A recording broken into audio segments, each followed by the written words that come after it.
Welcome to the Occult Rejects. We are two former secret society members who are determined to show the public the truth that occultism has been purposely integrated into every aspect of society, from politics to music, Hollywood, and science. This is used to manipulate the public as a whole and to protect the fake elite. The symbols are used all around us to affect world events and public perception, our behavior, and even our future. We will translate the occult so that you have eyes to see. We reject their agenda to give you the tools to save yourself. What's up, everybody? Welcome back to the Occult Rejects, and also Subconscious Realms is with us tonight. Fuck yeah. Our good friend Lee. So it's sort of like a swap cast for both of us, you know. And also, we have the great opportunity to have League from Exploring with League with us tonight, who does a bunch of awesome content covering Randonautica and a bunch of other paranormal subjects. So we're going to kind of deep dive tonight, have some fun, and see where it goes. Thanks for having thanks for coming on, guys. Yeah, for real. Thank you for coming on again, man. Oh, it's been too long. There's no problem. There's no problem whatsoever, Don. So since the last time we've chatted, I think you've actually gotten a little bit more into paranormal and ghost stuff too, as well, right? Instead of the rando. Well, I mean, I've always been into the ghost stuff, paranormal stuff. Even as like, if I go back and remember walking in, it's weird to say this, but you know how Spider-Man gets a Spidey sense? Yes. I can remember going back in places and getting that vibe and not knowing, but then doing research and finding out all this weird stuff. And then just that deep dive I did, I think it was when I went to Indian Massacre, IMG. And that was when it really was like, okay, hold on a second. There's some crazy shit out there. Yeah, because I know that you've also been going to houses, I've noticed lately too. I don't know if you were doing that yet when we had you on. Or you're actually going to like buildings more, like you're going to structures instead of just walking around with rando, right? I think the only building I had been in at the time was we got another dog. Okay, hold on a second, everybody. We were about to get attacked by another vanilla lab or something here. So yeah, if Jose, you're gonna get bit if he's gonna bite you. I'm getting in the car, bud. I don't know if that's oh, that's a pit, bro. Man. Shut the door. It might be the hellhounds. It might not. We're not. Cujo. It's Cujo, that's man. Two vanilla. Cujo. Two vanilla. Yes. I was gonna say that was the same dog. Yeah, that's weird. Yeah, as well, because you had a dog with you. Just before we went live, he had a dog with him at the other spot. We were literally at another church. We were at Wrightsboro. Okay, Might be after mating with you, League. League might be after mating with you. It's the same dog. League getting plugged. He's gonna start humping your leg if you get out of the car. I mean, it could be. I mean, if it was the same dog, it traveled quite. I mean, it might be. You know what? It might be. What was the name of Superman's dog? I mean, Superboy's dog, Crypto or whatever. Oh, I don't know. Oh. It could be Crypto, where it moves as fast as a speeding bullet. Oh, fuck. Are you guys doing rando right now? Not right now. We just did a paranormal investigation at Wrightsboro Church. Didn't get a lot through GhostTube. Kept getting radio, so I turned on the SB7 and it was lighting up like crazy. Yeah, I was wondering if the dog thing had to do with maybe one of the attentions for rando, so we ruled that one out. But that's great. What's SB7? Yeah, I was just gonna ask that. The spirit box. Okay. What other equipment do you use? This thing right here. Just for people who don't know, you have the spirit box, and what else do you use? All right. I got my spirit box. I use the trusty old, I think it's a K2 meter, I believe. Uh-huh. It's just, I'm sitting here talking about equipment, and I'm like, oh, I don't know what it is, but I'm over here doing paranormal stuff. Like I should know what I'm doing. But at the same time, I am a novice. Anybody out there? I'm not like these people on television or anybody else. I just do this because I feel things when I go places. So I pick up this stuff to see what happens.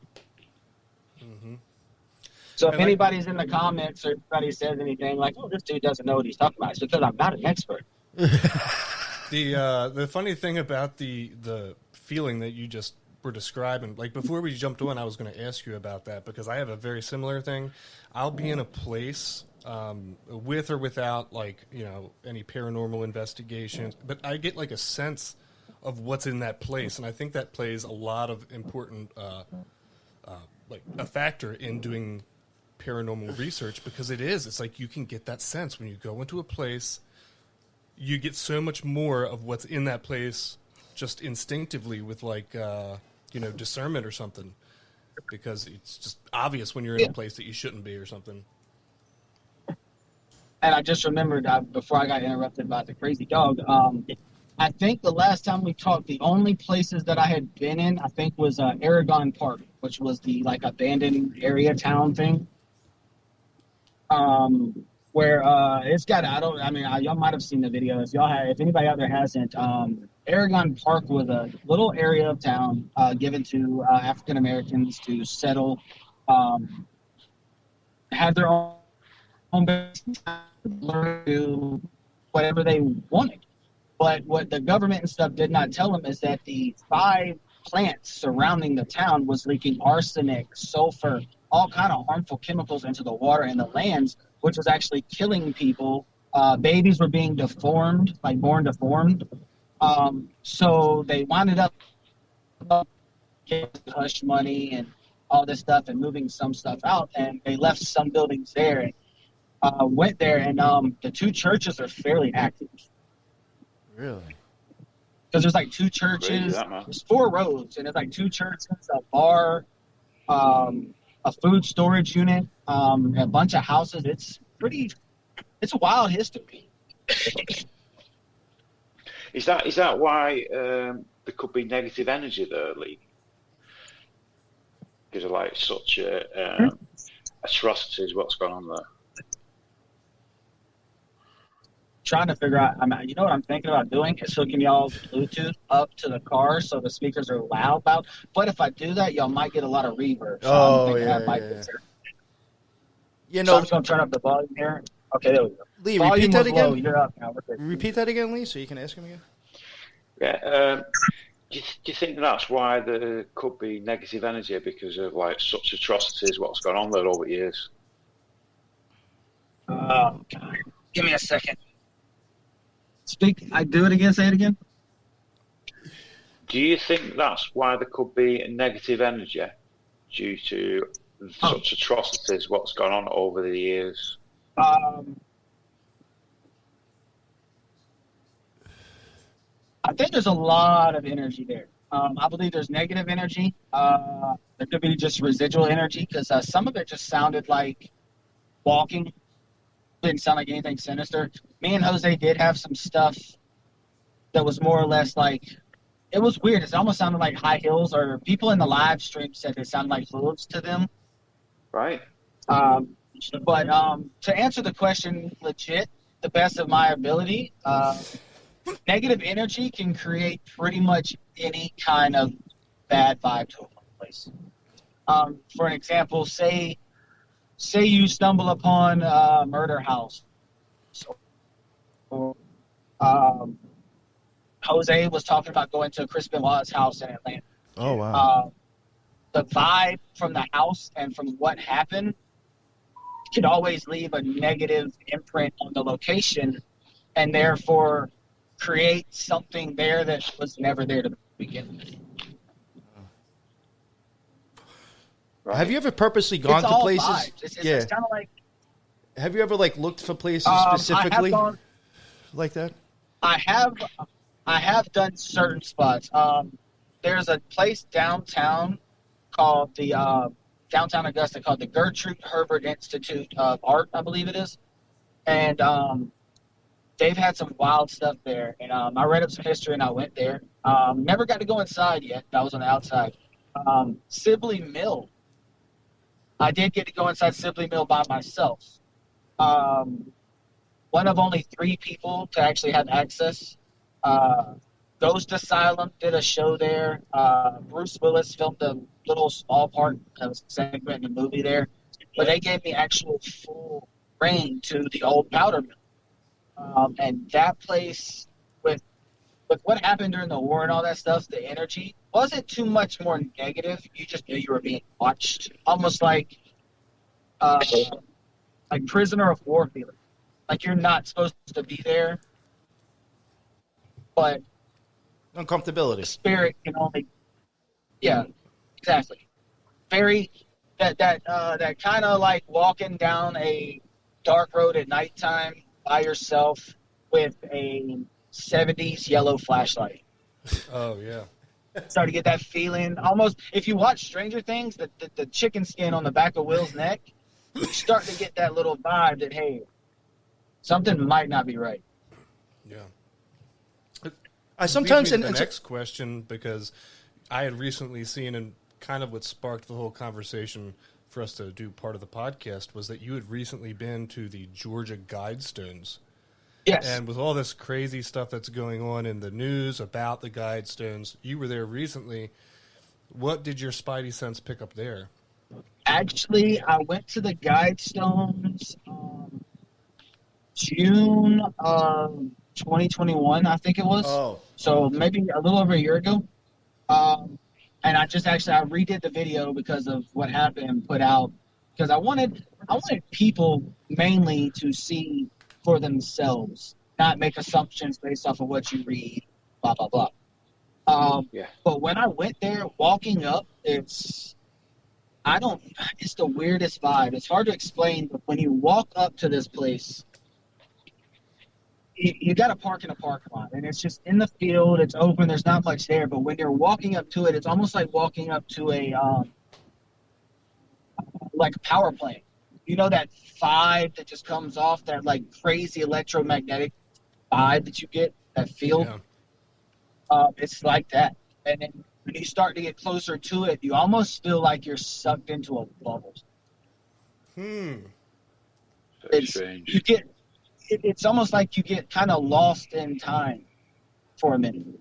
And then you start to read the history of it on the little board like I did for everybody, and kind of read everything around. But anytime you spend more than about 5 minutes, your body gets that dock feeling. You know, you're standing on a dock, you just have that wavy sensation where you just can't get your balance. And that's how it was. There wasn't any major... I don't even know if I was using Ghost Tube or anything at the time. Don't think we had any sounds, noises, or anything. We had like a couple spikes on the K2 meter at a little center hole on one of the sides. The actual, if you look at where it was blown up, it was I believe it was the Arabic and Hebrew slab. I could be wrong. I know the Arabic was one of the sides. That wall, not that one, but the one beside it, right in the center, there's a giant little hole, probably about 12 foot up. Maybe less than 12, maybe 10 foot. Enough to where, maybe not even 10 feet. Let's say, about 10 foot. Enough to where it was just a little bit above my hand, if I'm stretched all the way up. And there was weird, that was like some crazy spikes there. But besides that, I didn't get the feeling that I wasn't supposed to be there. But at the same time, I've been to some crazy places that have had weird activity, but I'm extremely comfortable. And I just don't know if that's the fact that I've done so much solo rando that it doesn't bother me. Yeah. Or that it's just you get the vibe of whatever spirit or entity's there, and some of them want to lure you in and just relax.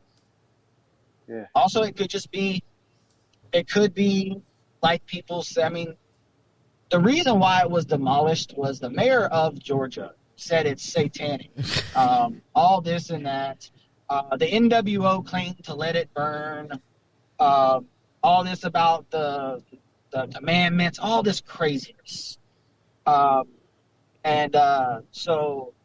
by it being bombed, the first thing that happened, mayor gets a phone call, I'm guessing. Hey, the Guidestones have been bombed. It's a perfect time to put initiative demolish in place. And literally within like 2 hours, it was gone. Yeah. I bet it was like that. Yes. Well, it's like the whole situation about the Guidestones going down is very wild. The timing's crazy. I'd like to hear your experience being there because of the feelings that you were talking about, like almost this wobbly feeling or like a high sense of energy. Like I felt that before. If you go close to a huge electrical transformer, I was going to say EMF would even do that. A high or electric. Yeah, I was thinking that. The K2. The weird thing about it was that K2 didn't read anything besides that one little blip. But it was just that over. Some people out there don't believe in Jesus. Some people do. I'll leave it up to their interpretation. Going to church and feeling the holy light, feeling that sense of your calmness, or even, I mean, I don't want to say this, but I guess some of those hardcore meth addicts and all that stuff, like you see in the television, when they shoot that shot, they say, "Oh, I just go into this state of bliss, of numbness," and that's what it's like. When you walk on there, you just completely feel like you just did like the best hour of meditation in your life. Do you know, Lux, with regards to you mentioning like almost like energy type field. Now, I've not been myself, but Stonehenge. Allegedly, it's meant to be like that down there. Like you can feel some sort of energy. A couple of people have said that to me.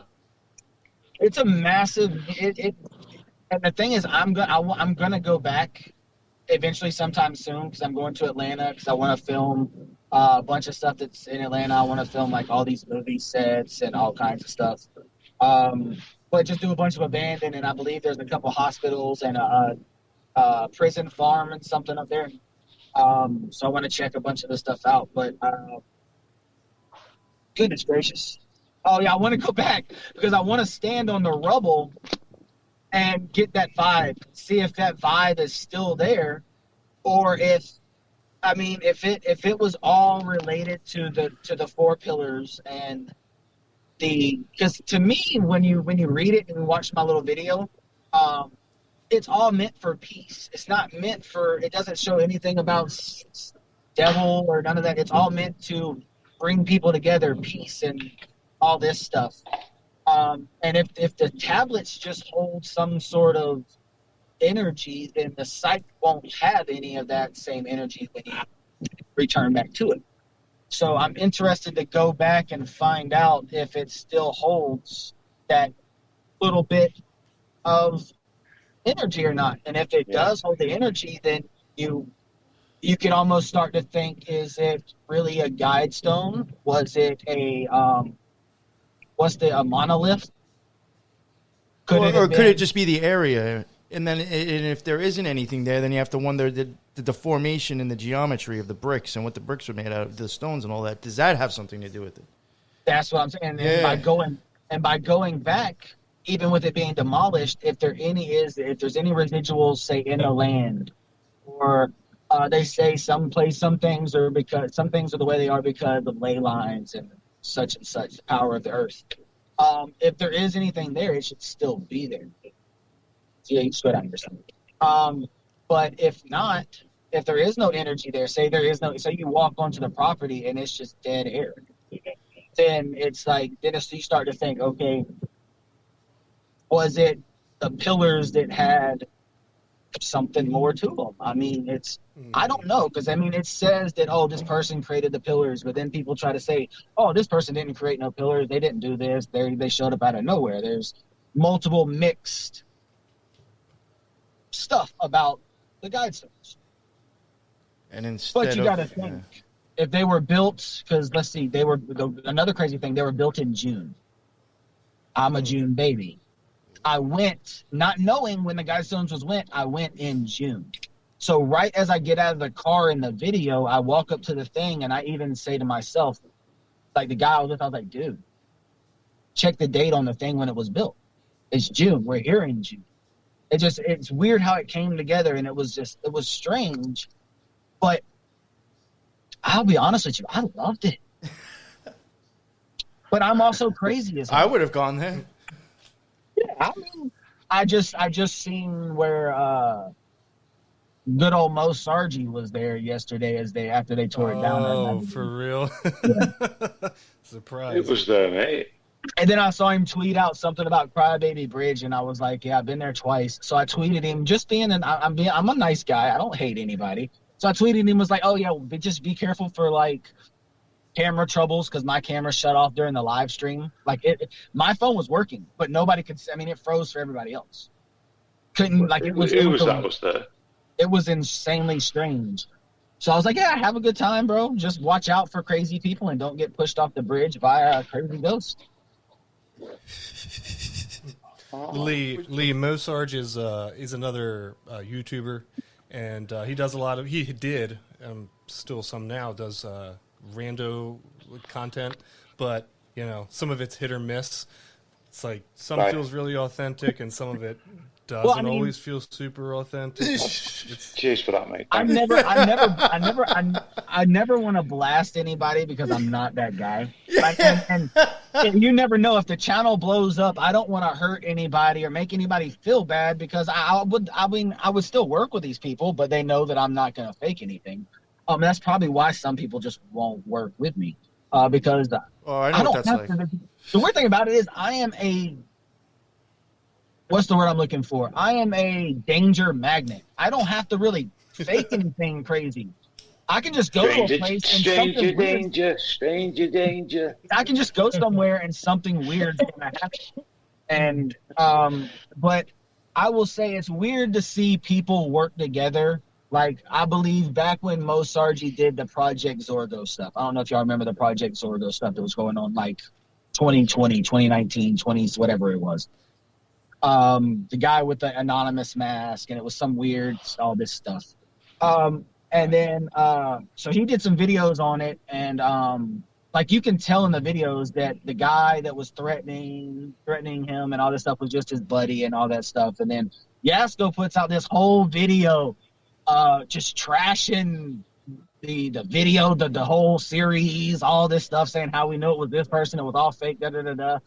And the next thing you know, they're like filming together. I'm like, I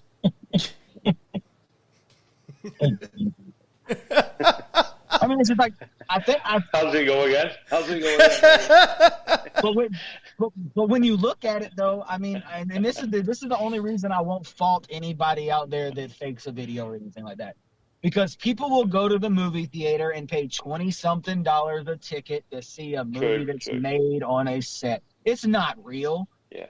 None of it's real unless it's based on a true story. Like The Conjuring? But like none of it's real. And it's I'm not saying The Conjuring isn't real. I just meant like Avengers. Like I'm not gonna walk out here and see Thor or something on the street. It's just not gonna happen. Unless it's a crackhead.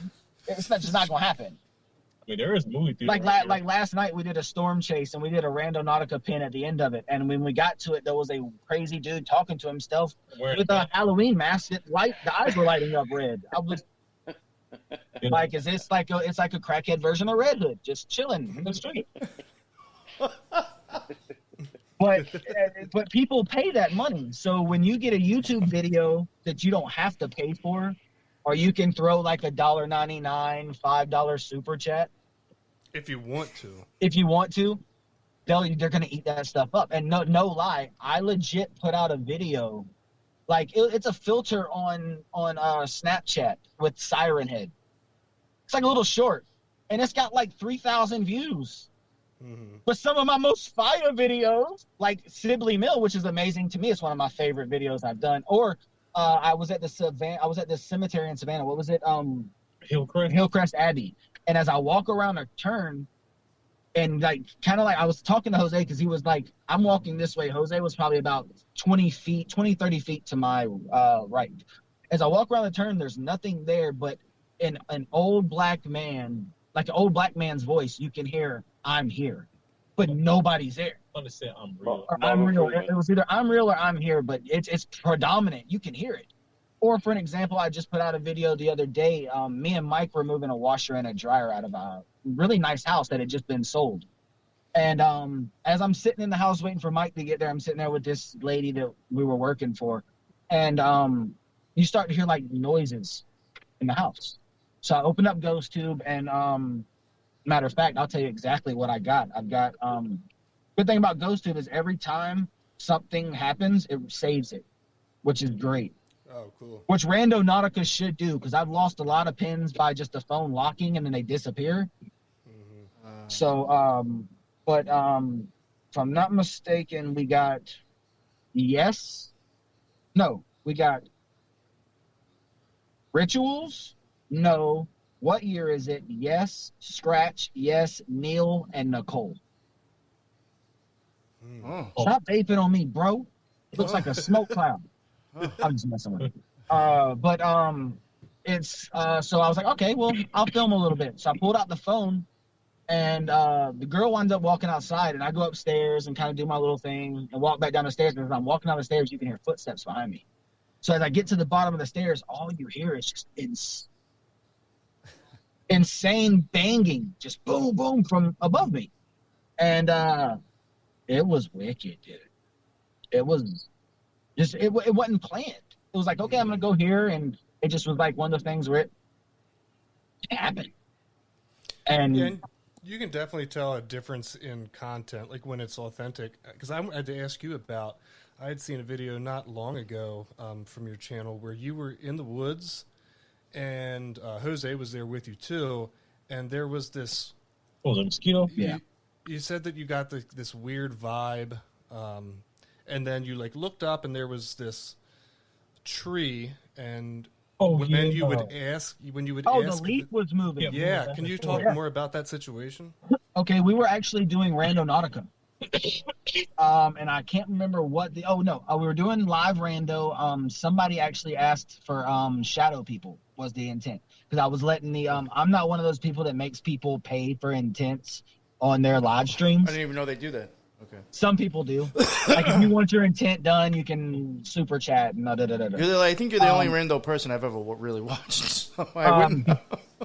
Well, if you put my video up against a bunch of, I'm not gonna. I mean, I pat myself on the back and I'll toot my own horn and say mine's the best out there, even though there's others with a lot more views, which I don't care, because I show the good and the fails. Like, I mean, you're not a human being, and Randonautica is not a real app if it's all just positive every time. Yeah. So if you're watching a rando video and it's all just hit after hit after hit after hit after hit, then when you go out and do it yourself, you're going to expect 100% success, and that's not how it is. That video, I'm about to hit 1K views on that. And so we had a rando pin, and I was like, okay, what do y'all want us? What would y'all like to do? So we did avoid shadow people, and it took us behind the school to this little random part of the woods. And me and Jose start walking into the woods, and you get just that weird vibe. You're not alone vibe.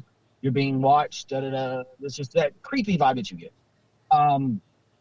So we kind of stopped, and I remember looking back, and there was this weird kind of like moss on the tree, but it looked like a face. Yeah, it looked like the face of that one of the singers from Kiss. Yeah, it looked like a Gene Simmons head. It was weird. Didn't it kind of look like the Ultimate Warrior face too? So it had this little weird, it was like a weird face. So now I turned around and we just started talking. Hey, if there's anybody here, because the film was shadow people, so I at least wanted to ask and see if there was anything here or anything. So I asked some questions, and in front of us is one leaf. It was moving. After an answer, it would move. So I was like, okay. So somebody in the chat was like, okay, maybe there's a bug on it, or I've actually seen other paranormal stuff where stuff would move, but it's a bug, spider web, or just something. Like so yeah, even the wind. So we walked up, and it's one moving, but none of the other leaves on the branches are moving. So that's when we were automatically like, okay, this is a little strange. So then I get like, say the leaf is right here. I've got my phone, and I'm like right underneath it, like looking around, like feeling around. No spiders, no bugs, and it stops. So I said, okay. So I walk away. And as we walk away, we start asking questions, and it would wiggle. Yeah. And then it would stop, and it would wiggle. I'm like, okay, are you this or that? And it would wiggle, and it would stop. It was just one of the weirdest paranormal things I've ever experienced. If it wasn't paranormal, it was the Mandela effect. Somebody just hit the hydrogen collider, and all reality was shattered for that one moment. It was the coolest thing ever, because it was a leaf answering questions for us. Yeah, dude, this was really great. I mean, I watched it for listeners. It's like one leaf on this one tree and they spot it, and they'll ask questions about it. You hear a whisper too? Are you communicating with us? Shake, 2 times for yes or 1 time for no. And it would literally do everything they said. And that happened for like 10, 20 minutes. Yeah, we were there for, I was like, we could leave, but I was like, at the same time, this has never happened to me before. Yeah. Not something that predominant, just like in your face, hey, watch me as I just show you my magic. Mm-hmm. A single leaf on a giant tree with no other leaves moving. And I wish I knew what the video was. If I could remember what the video was, I'd pull it up right now and show the whole camera so y'all could see, but I can't remember what video it was. But yeah, and it's weird because you look, and a lot of them were dead leaves. So any gust of wind would have blown the whole branch. Yeah, but it was just that one. It was weird, man. And then matter of fact, where I'm standing at right now, about 300 yards behind us is the Thompson Cemetery, where I had probably one of my first semi-attachments, which was a little weird because Jose had never, this is the first real time I put Jose in a paranormal situation. Yeah. And I had never been here. We were trying to do Rando and Thompson. We went by the Rock House, which is haunted, but 2 guys showed up and one of them had a gun in his waistband. And we were like, yeah we're not dealing with this tonight. So we ended up leaving, and we wound up going to the cemetery back here and had necrophonic and all that running. And just all I remember is I'm walking, footsteps, and then everything else faded out. It was just me and a woman, like a woman standing behind me, just talking to me, leading me directly. And like you can hear ghost tube, necro. I was like ghost tube. It was in one hand and necro, and it was like 3 graves, children. All this stuff was going off, and I'm just like walking, no paying attention, kind of sat down, and end up right in front of what Ghost Tube was talking about. And it was all I remember was just fading out, coming to, running out of the cemetery. And then when I got here to the car where we're standing, where we're at right now, maybe even the same parking spot, I set the camera, the tripod on the top of the car, and you can actually watch my facial expression change. Like, it's weird. Like, I'm like sitting here, and then it's just like, anybody ever watch Doom Patrol? Yeah. No. A long time. There's a character, Jane. Every time she changes, it's like a film goes over her face. It's like this weird, like, gel thing, weird thing, but it's almost just like I changed. It was weird, and people in the chat could see it because they were like, "Dude, your eyes changed. Everything was just wicked." Isn't that the video where you're like, I'm done? Is that the same video where you're like, I don't know, I got this really weird feeling over me all of a sudden, like I feel like I want to be done. It might have been. It was the only time I've ever thrown up after anything haunted. Okay. Oh, you actually vomited. I remember throwing up when I got back here to the car. It was just everything. I was just mentally, physically depleted of everything, and it was like bile. It was weird. Never thrown up before ever, but it was just, I don't know if it was. Some people was like, oh, it was whatever was in you was leaving your body. I mean, you can go into all this exorcism stuff of like this crazy stuff coming out of your throat and all that, but I was just like, maybe it was anxiety, me like freaking out in my own head. But it was still trippy, man, because I don't remember a good like maybe 5-6 minutes. I watched it back on camera, and it was just I kind of just did you black out? Was it like you blacked out? I wouldn't say I blacked out. I would just say I went into tunnel vision. Oh. All right. Fuck it out. Okay. Just straight up. And then you was like sick as soon as you it was almost like I was in tunnel vision, but there was somebody behind me steering me where I needed to go. Oh my God. And you can see, come on, Leage. Yeah, because you can see it in the video. Like I was holding the camera, and I just set the camera. I just kind of drop it in my arm a little bit, and I just kind of start walking. And Jose's like, "You good?" Yeah. And I'm just like talking to whatever lady was there. And in the camera, when I watched it back, you could hear voices, like audible EVPs, which that's another thing. I don't know why I'm lucky, but anytime I go anywhere weird, I catch some really good EVPs just on the phone. Did you know when you mentioned EVP with we'll call it the tunnel episode, call it that. did you re-listen to it, and could you make out any of the chitter chatter, so to speak? I believe when you watch the video back, I try to, because I enhance the audio a little bit and I listen, and then I'll put like a little keyword in there. I've done so many videos. I think I'm at like 850 now, and the channel hasn't. I think this December will be 2 years. So what's 365 and 365? What, 7 something? 730.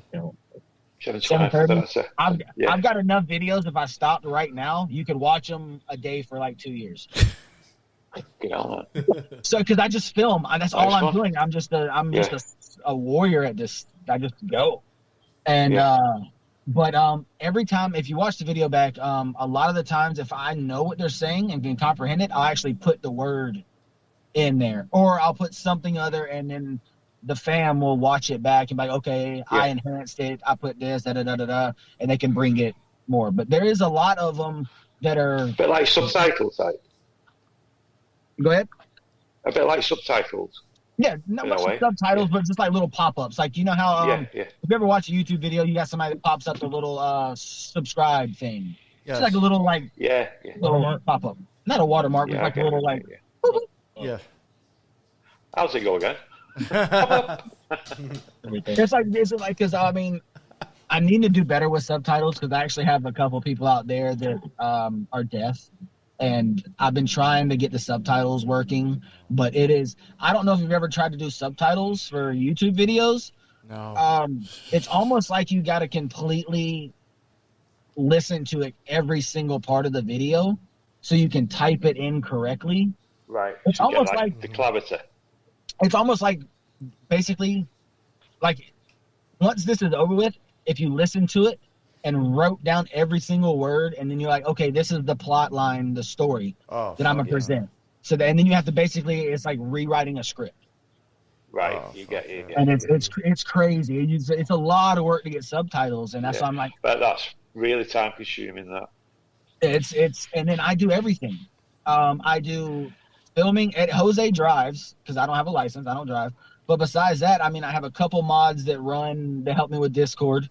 But besides that, I'm editor, filmer, producer, designer, idea maker, everything. I don't really have any, like, a team that, like, I can, hey, here's some video footage, edit it for me. I do it all myself. Well, when you go live, you just leave it up, right? Is that what exactly? And then only time I'll ever do anything with a live stream, say it's a Randonautica and a lot of the pins kind of were wah, or it took us a long time to get there, I'll edit it down a little bit so it's not 2 hours long, it's 45 minutes. Yeah. Gotcha. But I always leave up, unless they just, like, for example, I did a paranormal the other day, but the phone wouldn't connect for some reason. It was terrible, spotty, and those I'll take down. But I leave up everything live. And I've actually had people in the comments, right? I've had people in the comments say, oh, this is fake. I love how you did this in post-editing. I'm like, do you not see the live thing here, that it was an actual video? Yeah. Like, if I could do that in real life, I'm a wizard. Like, if I could just say, pow, pop up, ghost, right here. Yeah. Right. Or some other channels do. I'm even thinking, like, even if you were to stream, I'm, like, thinking in my head, even if I was to use StreamYard, I could stream out, like, up to an hour video as it's supposed to be coming out as live. But you interact with the people, so there's no way you could even pull that off. You know what I'm saying? I'll be dead honest with you. I could pull it off, but it would be one of those things where you're like, I need to go and get 6 Randonautica pins, but I need to go to every location, spot it out, put this there, put that there, put this there, hire this guy to hide in a bush, all this. You can do it. I'm just not. I don't have time for that. No, but I meant it like in the other way. It's not like the editing isn't like you weren't faking anything. Oh, yeah, no. I mean, because if you're interacting with the people when you're live, that shows that it was a live video at one point. You know what I'm saying? That's not faked at all. Yeah, and then and even when I do edit, I've tried to put in like jump scares, and I'm not the greatest at editing, so I just take it out because I'm like, there's no reason to put anything crazy in here. Like I can't like superimpose a person walking or any of that. I don't know how to do that. I use a simple. I use UCut Pro on my Android, and I use Video Leap on the iPhone because I use an iPhone to film some stuff too. But I don't know how to do. I've tried to do some of that stuff, and I actually have a short video of me trying to phase myself in and out. It's like a doppelganger video where I have me coming this way and I have me going this way, but it's so distorted that you can actually see that it's a different picture in this one and this one. So I'm like, it's my best. Yeah, at least you're trying, mate. Yeah, but it all falls on just to me, man. As long as I'm putting out content, if they like it, they like it. If they don't, it's okay. Yeah, and that really does show the authenticity of the channel, dude. Because again, like you look at other rando or paranormal content.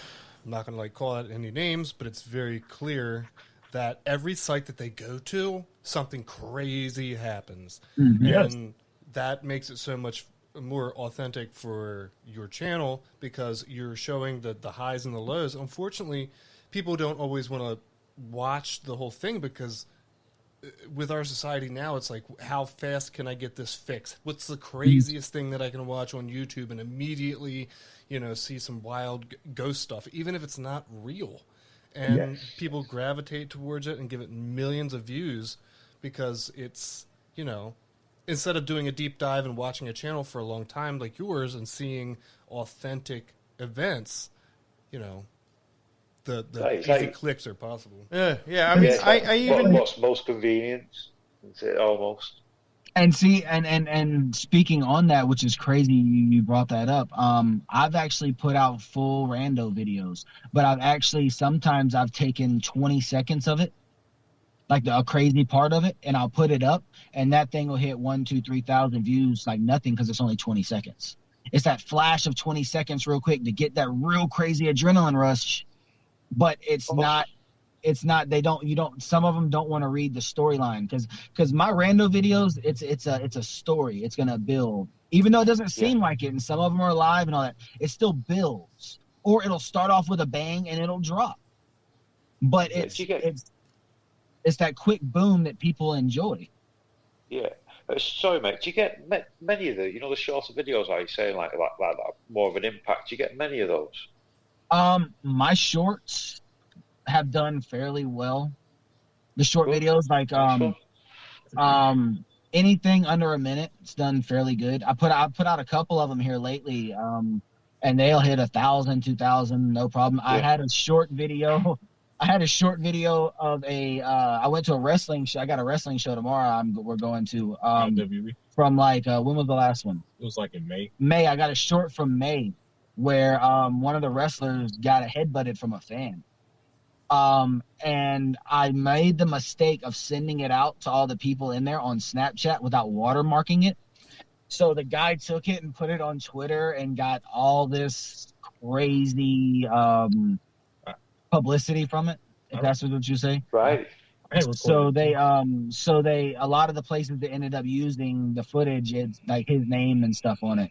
So I was like, well, what can I do? Because I lost it on Twitter. I don't have a chance to gain any of that exposure. So I was like, well, I'm going to put the little clip on Instagram. Hello? Yeah. Hello? Okay. I thought everything froze for a second. Everything got really quiet. I put the little clip on Instagram, and it's at like 4-something million views. 4 million views? Yeah, I think it's like 4 million now. Is that all? People just love that that craziness, man. Like, you can go on YouTube and watch videos where people ride through the projects and all that stuff. And I don't know if it's just people like to see the gritty of the world, or people that have less than. But it's insane how much people love to watch danger and violence. I've noticed that, mate. There's channels what do that specifically, where they go down run-down areas. Showing people. We got this is it right here. We got like, what is that?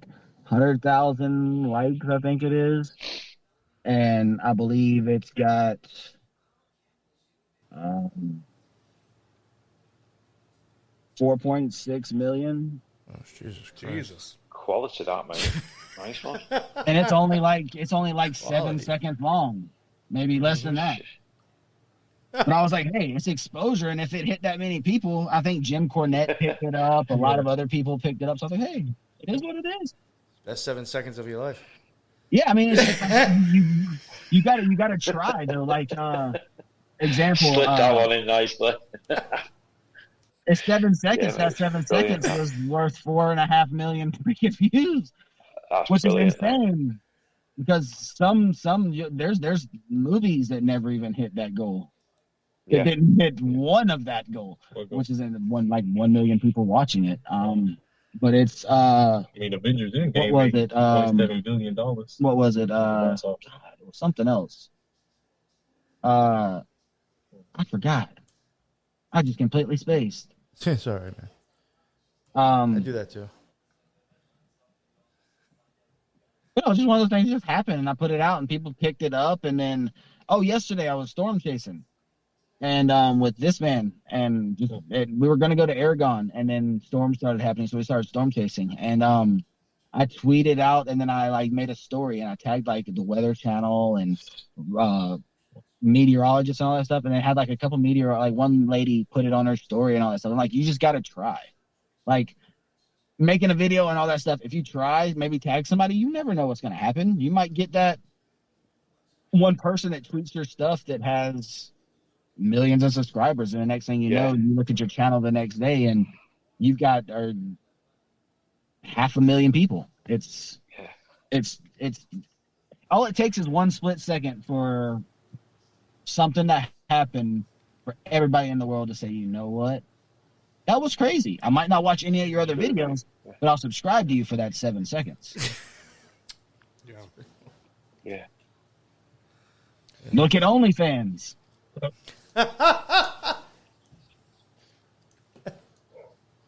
That's 7 seconds, and right? It's instant funny gratification, man.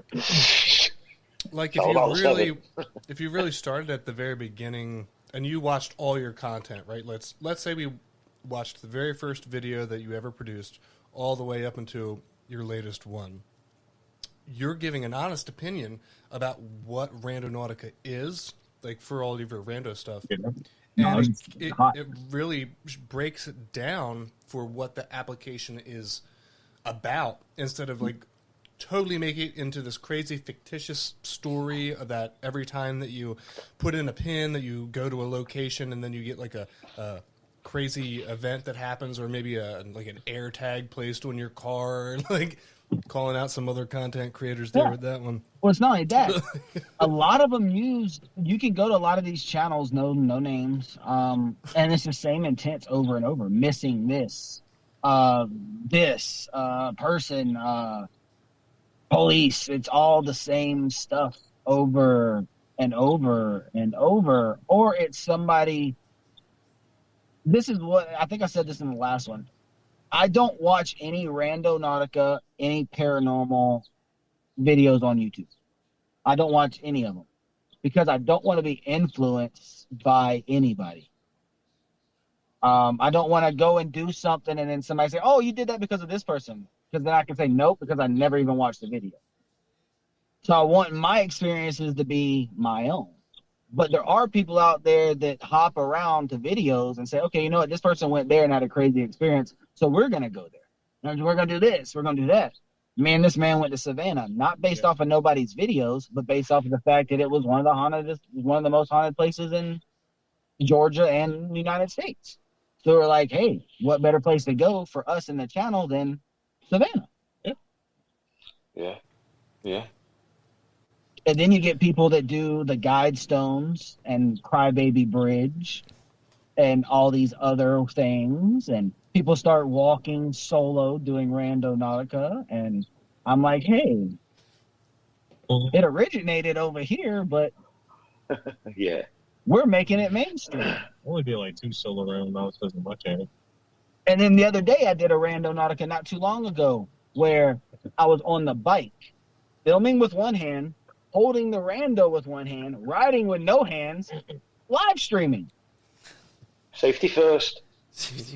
and I even, well, not live streaming, I was just filming it, and then I put it up. I even said in the video, I said, is there anybody out there riding a bike, no hands, down a dirt trail with 2 phones in their hands, filming Randonautica content for their people? Like, I don't think so. But I could be wrong. Yeah, and like comparing that against other channels, like I was saying before, I stumbled on a channel the other day who, it's like every location they go to, they find a cell phone. And then that cell phone, if you open up the cell phone, it brings you to another location where there's a laptop there and bloody clothes. and then you go to the next location and there's another cell phone. And they're obviously acting. It's not real. And that shit gets like at least 500,000 views on each one of those videos. It's crazy, isn't it? It's crazy. And not only that, some of these people won't even show the pin. Oh, do you know, I used to say that, Lux. I watched, it's a bit about this, it was a Randonautica on YouTube, and they found a suitcase dumped under a bridge somewhere. Are you familiar with that story? Yeah, and it had so much... I think it was the very first story for Randonautica that made the app pop, was the body found in the suitcase. Yeah. Right, okay. But the weirdest thing about the video is that the original footage is completely... I've seen a couple... I don't know if they're real or not. This is just going off what other people say. That it wasn't a Randonautica-related thing. It was somebody who was beta testing the app that was trying to get a massive push for Rando, and they just said, hey, Randonautica took me to a... And they showed the suitcase and all that stuff, and there was, of course, a body in it. But I don't know if it was more or less Rando related, or if it was staged to jumpstart the app. Yeah, I like it's like, yeah, I get you, yeah. I mean, it could be real. And if it was real, I mean, you stumbled onto a gold mine with that video and that little clip. But it's hard. I mean, I come across death all the time, but it's graves and tombstones. It's not... If there was a body in the suitcase, whose body was it? I have no clue. Don't tell I mean, it was somebody. I mean, they've got. I mean, if it was a legit person, they've got to be something in the records wherever the video was at about the person. There was one red on that. So. It's a very good question, Lee. Unless it was all like you said, like with unless it's like with what people say about Area 51 and just cover-ups. Like it was, this was staged. We brung in a couple cops, but it was all nothing. We just said it was this and that. Yeah. Because if it really was a person, there should be some kind of file or something, or even somebody that saw the video, like a family member was like, hey, that was my loved one. I don't want their online. Mm-hmm. But it wasn't, nothing was like that. It was, oh my God, this, Randonautica this, we got to start doing this. It's the trend. It's, da-da-da-da-da. That's like Logan Paul going to the forest over there in China or Japan. Yeah, the suicide forest.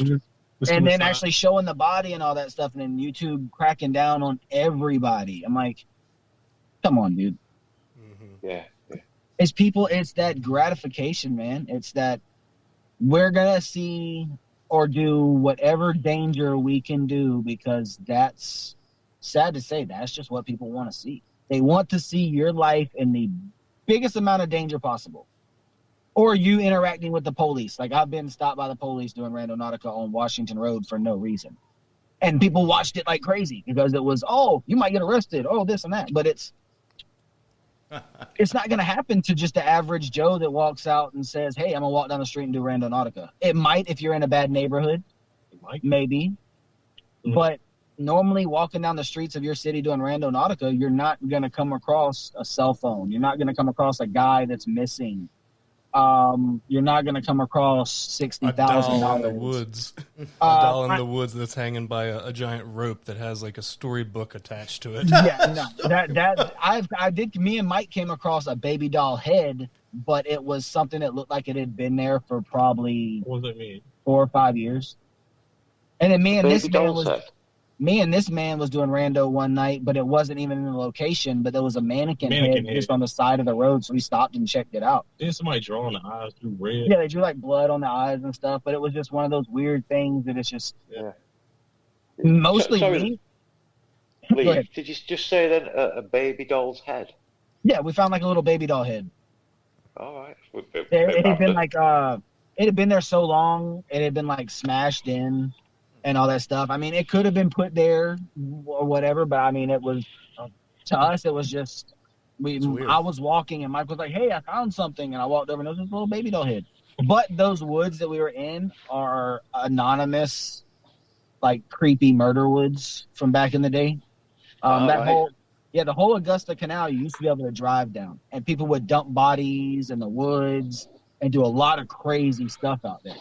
And just a convenient kind of place. Mm-hmm. It's just that you can go down it. There's no lights, so if you drive down it in a dark car at nighttime, nobody will see you. Back in the day, so it's a well-known area like that.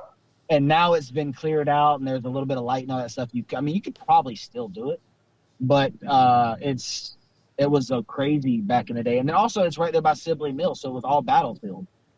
Okay. So there's many stories, and somebody's even said there's a Bigfoot back there, and it's a lot of weird stuff about those woods. Yeah, a lot of weird, because you'll come across, I think they're just trail markers, but you'll come across these weird rock statues just in the woods, or like bent trees that are bent for no reason.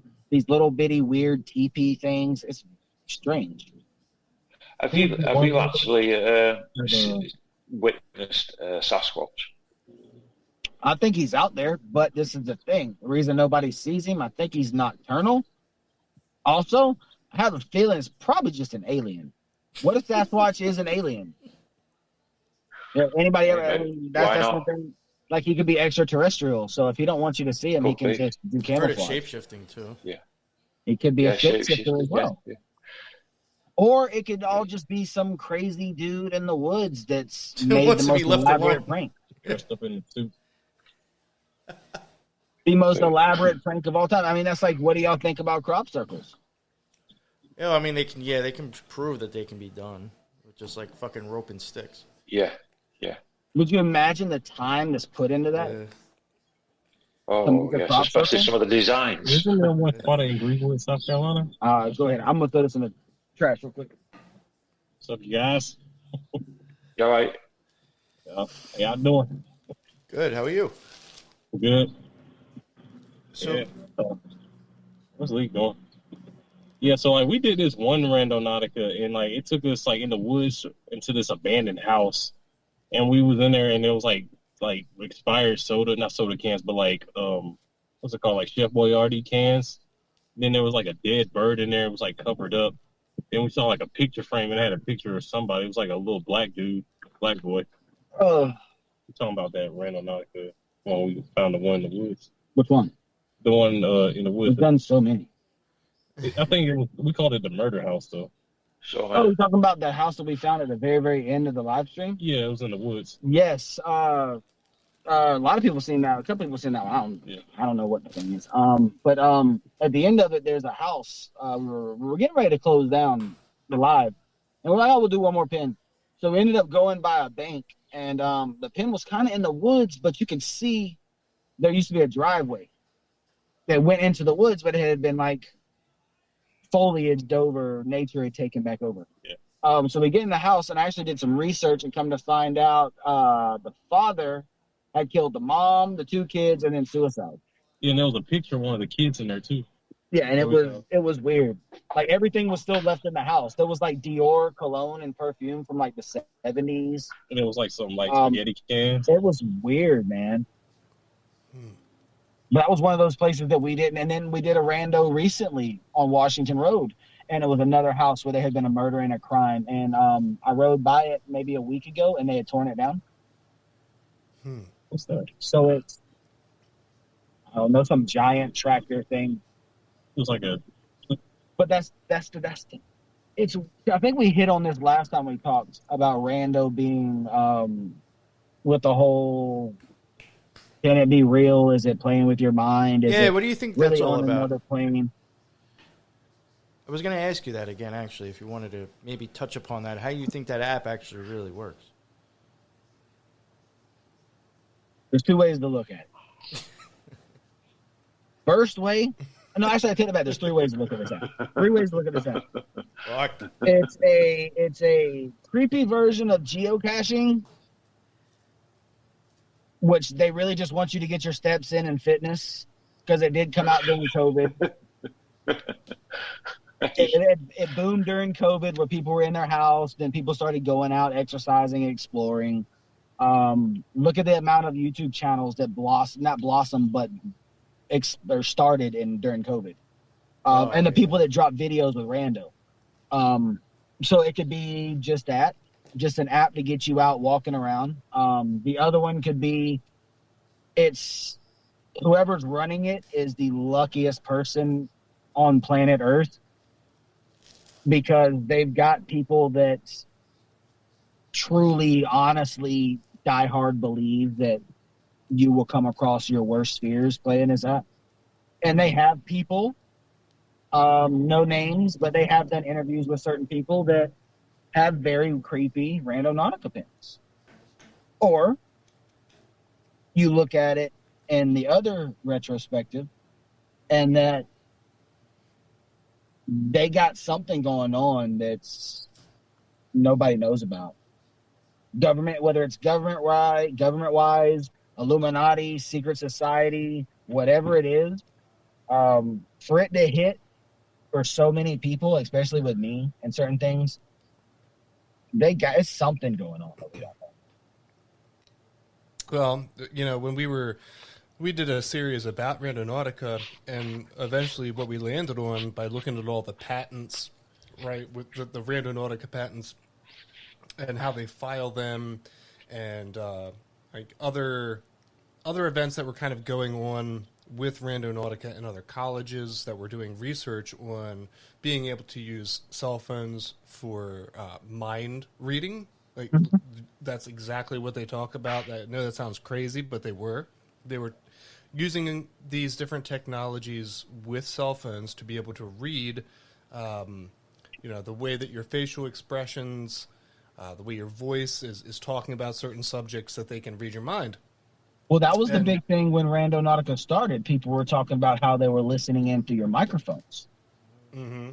Because when it first popped out, they were like, "Okay, we want you to say your intent out loud and all this stuff." And people were like, "Okay, well, then they're listening into our conversation. They're pulling up something extremely fast on a computer. Maybe they have an updated version of Google Maps or whatever, and they're just like scanning your area and like, okay, there looks like something could be right here.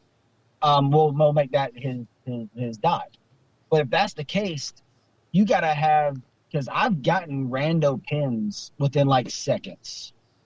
So if it is somebody behind it, finding your pin, doing all this stuff, they've got to be extremely fast.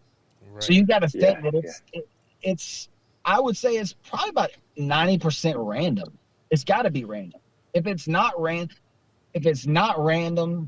then the people that are behind it could do a lot more with the world than Randonautica.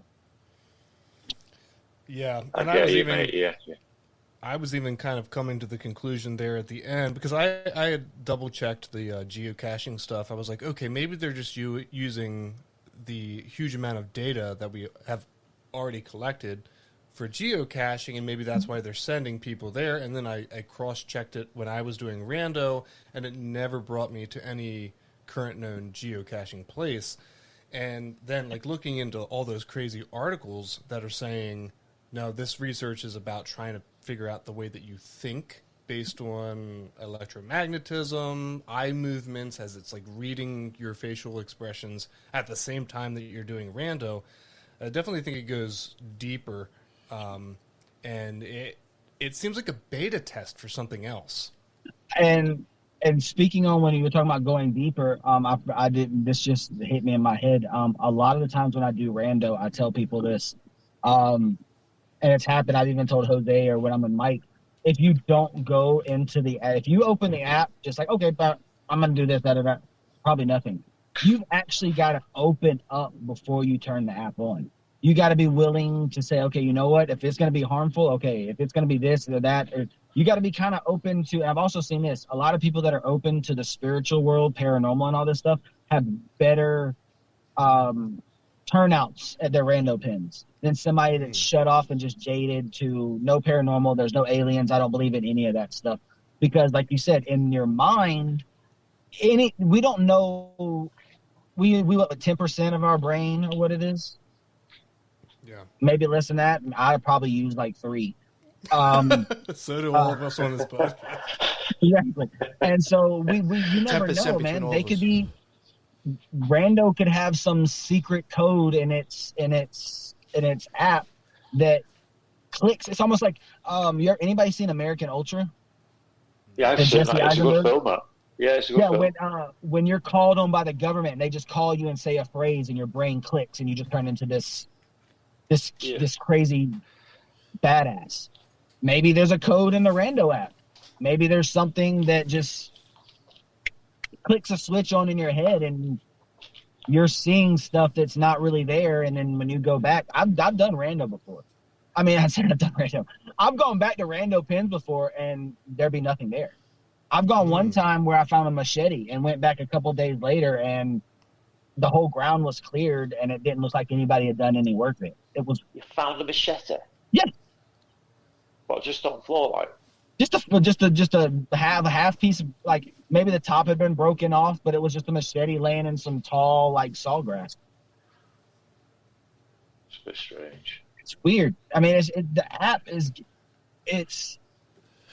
there's something to it, but at the same time, but even if they won't say it, they've got to be piggybacking on some kind of servers out there. They've got to. It can't just be, okay, you know what? We're going to generate random stuff for people. Or it could be that way, and just a select few that believe in it are going to get the better outcome. Yeah. What do you think about I've wondered if where it's taking you is also very important in the sense of that maybe you're actually, it's bringing you to a place to where if you can with your mind kind of create what you were looking for in a sense. Yeah, it's all. I've wondered that. To me, the app is all mental. It's all mental. If you are shut off from everything in the world, you don't believe in anything, you're not going to have a decent experience. It's going to be one of those ones where, I come across a tree, or I seen a car, or Coke can, or such and such. But when you believe, to me, when you believe and you're open to me, I do everything the app tells you not to do. Solo, nighttime, Only thing I don't do is trespass. But they tell you don't do all this stuff. But I do it because I'm like, hey, if Randonautica is going to happen, I'm letting down all my walls. And I'm open to whatever experience is going to bring me away. And that goes back to it's all mental. I honestly think it's mental, and if they are beta testing something, it makes me wonder, is it a beta test for like virtual reality life, or at some point in time in life we're going to be able to just like close our eyes, program in and walk through Vegas, but you're at your house in Georgia. Like a metaverse style. Yeah. Mm-hmm. Creating your own reality or universe, yeah. Exactly. Like, and then you had the big boom with the what were those, NFTs? Yep. And then you had a lot of people like Snoop and all these people have their like little metaverses and these little worlds, and it's maybe it's a beta test for something bigger. Like, hey, they have the satellites, they have the technology. I'm sure the government has some stuff that we don't know about. I think anything's possible. Oh, it really is. In the world we have today, if you look at the jump we had in technology from the 50s, 60s, even from the 90s, it's insane. It is, yeah. It's and crazy that we can constantly changing it and ramping up even more. And you got fucking the Scarlet Hawk experimented on monkeys, putting chips in the brains and stuff. You just call Elon Musk the Scarlet Hawk. And then you got everything, and then you got like like I was talking about earlier with the New World Order and all this other stuff. There's so much. And then I believe somebody just said something. One of my mods said something the other day about was it NAFTA or whatever, doing some stuff, and somebody messing with the hydrogen collider again and all this craziness. So, CERN or whatever that shit is. Right? Yeah, sorry, that's what it was. Yeah. I don't know why I said NAFTA. I don't even know where NAFTA came from in my head. It just popped up like, oh, that's one of those suspicious words. Not because it's on your T-shirt, mate. No, NASA. Oh, I forgot I even had on a Megam. But yeah, it's if it is a beta test, I can't wait to see what happens. Yeah. With artificial, it's interesting to see what it's being tested for. Look at all the artificial intelligence going on in, was it China, Korea, where they're making those like real life women robots and all that insanity. Really? And yeah, they're like they I see. I don't know why it pops up on my Instagram feeds and all this stuff all the time, but it's like legit. Like they look like real humans, but they're like robots. It's crazy. Or flat screen TVs that you can like roll up like a yoga mat. What? Yeah, dude, it's crazy. That is crazy. And something I was wondering about because, like when Rando first popped off, it was during the pandemic. Everybody was locked in their house, and then Rando gave them sort of like something to do outside, so they downloaded the app, and that was when we saw a huge influx of all of these crazy posts and stories about Rando.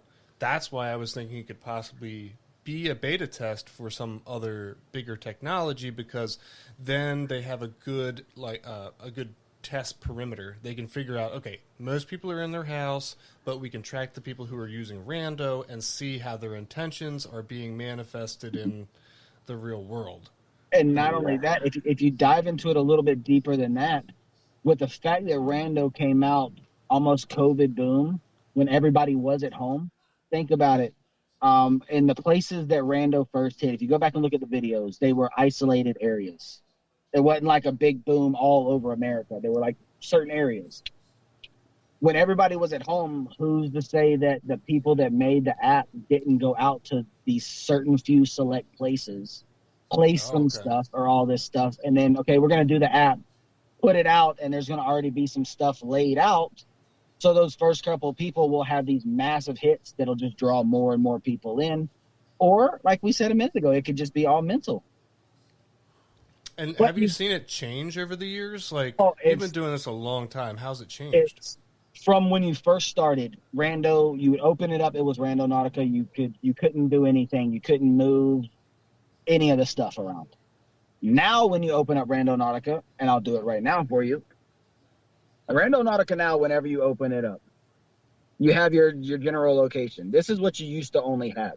Now, for an example, say I'm like, I don't like the area I'm in. So I'm just going to take this dot and I'm going to move it over here.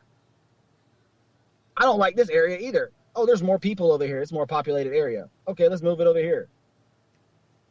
Or, hey, I got the Pocomoke Forest over here. Let's move it over here. So you can now place your, say if you do like the fake your videos of playing stuff out, you can place it in a certain location and then dial it all the way down to pretty much about 1,600 yards, a little less than a mile. Damn. Then, that's not all. It used to be one price and you have all this stuff. Now when you go to Randonautica and you go into this, like, they have this Discover thing now. So whenever you go out and you do Rando, you can actually save it and share it to all the other Randonauts out there playing Rando. So it's like their own social media, like Instagram platform type thing. Then you go and you got, okay, let's go to shop. Pro subscription, I got the pro subscription. It gives you all this, but if you get the $19.99 for 3 months, you get a pro subscription, Corey, all this stuff. You can do a year thing, or you can get all these tokens. You can pay $2.99 for an extended radius, 99 cents to skip all water. And then they have this new thing called Flower Power. Okay, Flower Power, basically what Flower Power, yes, Flower Power, basically what Flower Power does, as you see, there's only one radius here. By clicking Flower Power, You have to pay $4.99, but the power boost your anomalies with new density flower power algorithms.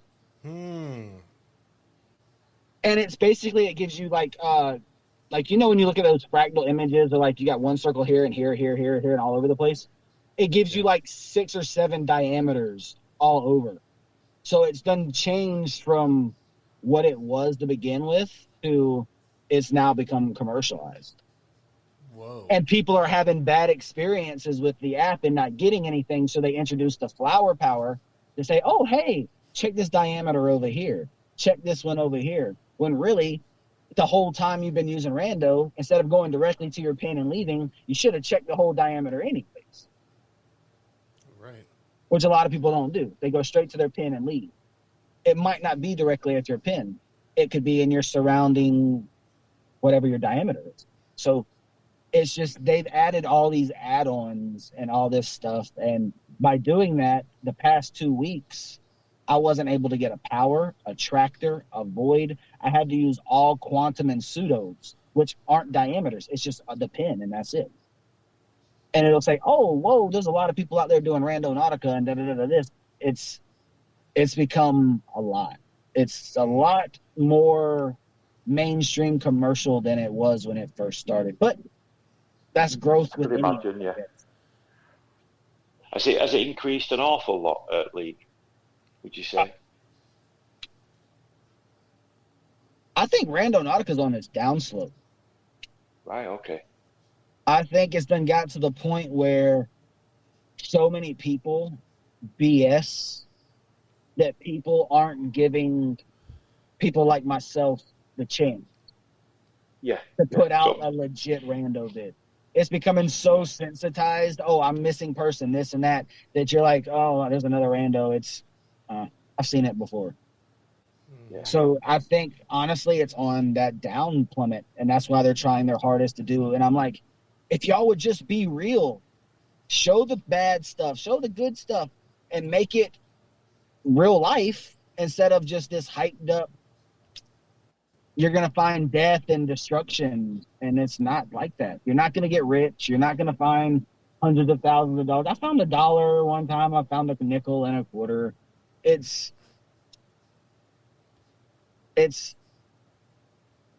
not what it was. But that's everything. Look at TV shows after first, second season. They second, like Speed 2 was ridiculous compared to the first one. Remakes, you hit a plateau. Instead of Randonautica pushing all of the channels that are, say, if I own the app, if I own Randonautica, I would push all kinds of videos on my Twitter from different content creators and all that stuff, because I want to show a wide variety of what my app can do. Instead, they push 3 or 4, and those are the 3 or 4 that they've had sit-down interviews with. So when you look on their Twitter, all it is the same stuff. It's not like, okay, I'm going to go out here and it's just, I'm expected to find this, but it's become desensitized to everybody because you're seeing the same thing in every video.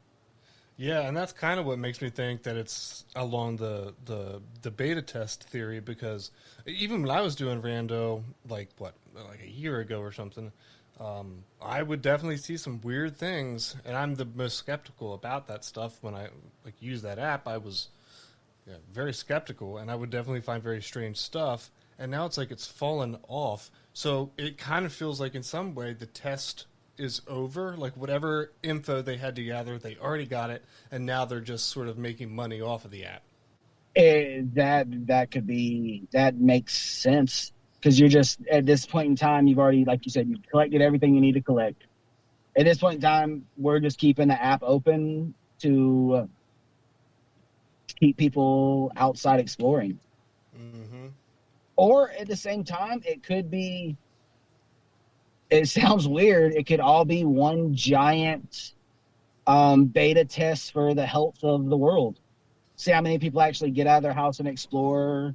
see how many people get out of their house and exercise, and then we drop the app, and then, oh, this is the percentage of America healthy. This people aren't. There's so many different ways that it could go. And at the same time, it could be just a fitness app. Mm-hmm. If you think about it, a lot of these pins, and I've hit them, are in the woods. You got to do walking. You've got to walk. You can't just drive up to it. So you're getting in those steps, and that could be what it is. It could be created by a dark group of society that just wants everybody to be healthy. But I seriously doubt that's it. I think there's some there's something to it, but to think we'll ever know exactly what it is, I don't think we will. Unless the owners of the app start reaching out and talking to more people than just the average normal people that they talk to. Because I know y'all reached out to Randonautica people. I've reached out to them. You get no response. Or they'll say they'll do this or do that, and then when the time comes, they drop off the face of the earth. Yeah, that's true, and it's definitely a weird, mysterious subject. It's captivating and bizarre, obviously, because everyone's, on the podcast is interested, and you've been doing it for so long, so it's like, there's something to it, and you can't quite put your finger on it. And I think a lot of that does rely on the person who's using its intention, and that could be the PSYOP or the test on its own. The beta test could be, we're going to launch this app that's based on intention, we're going to see who uses it, and see what percentage of the public has the capability to even use their intent to manifest things into reality. It's almost like what you were talking about there. It's almost like you're basically throwing a fishing pole into the world's largest pond and hoping to catch people that think differently than other people.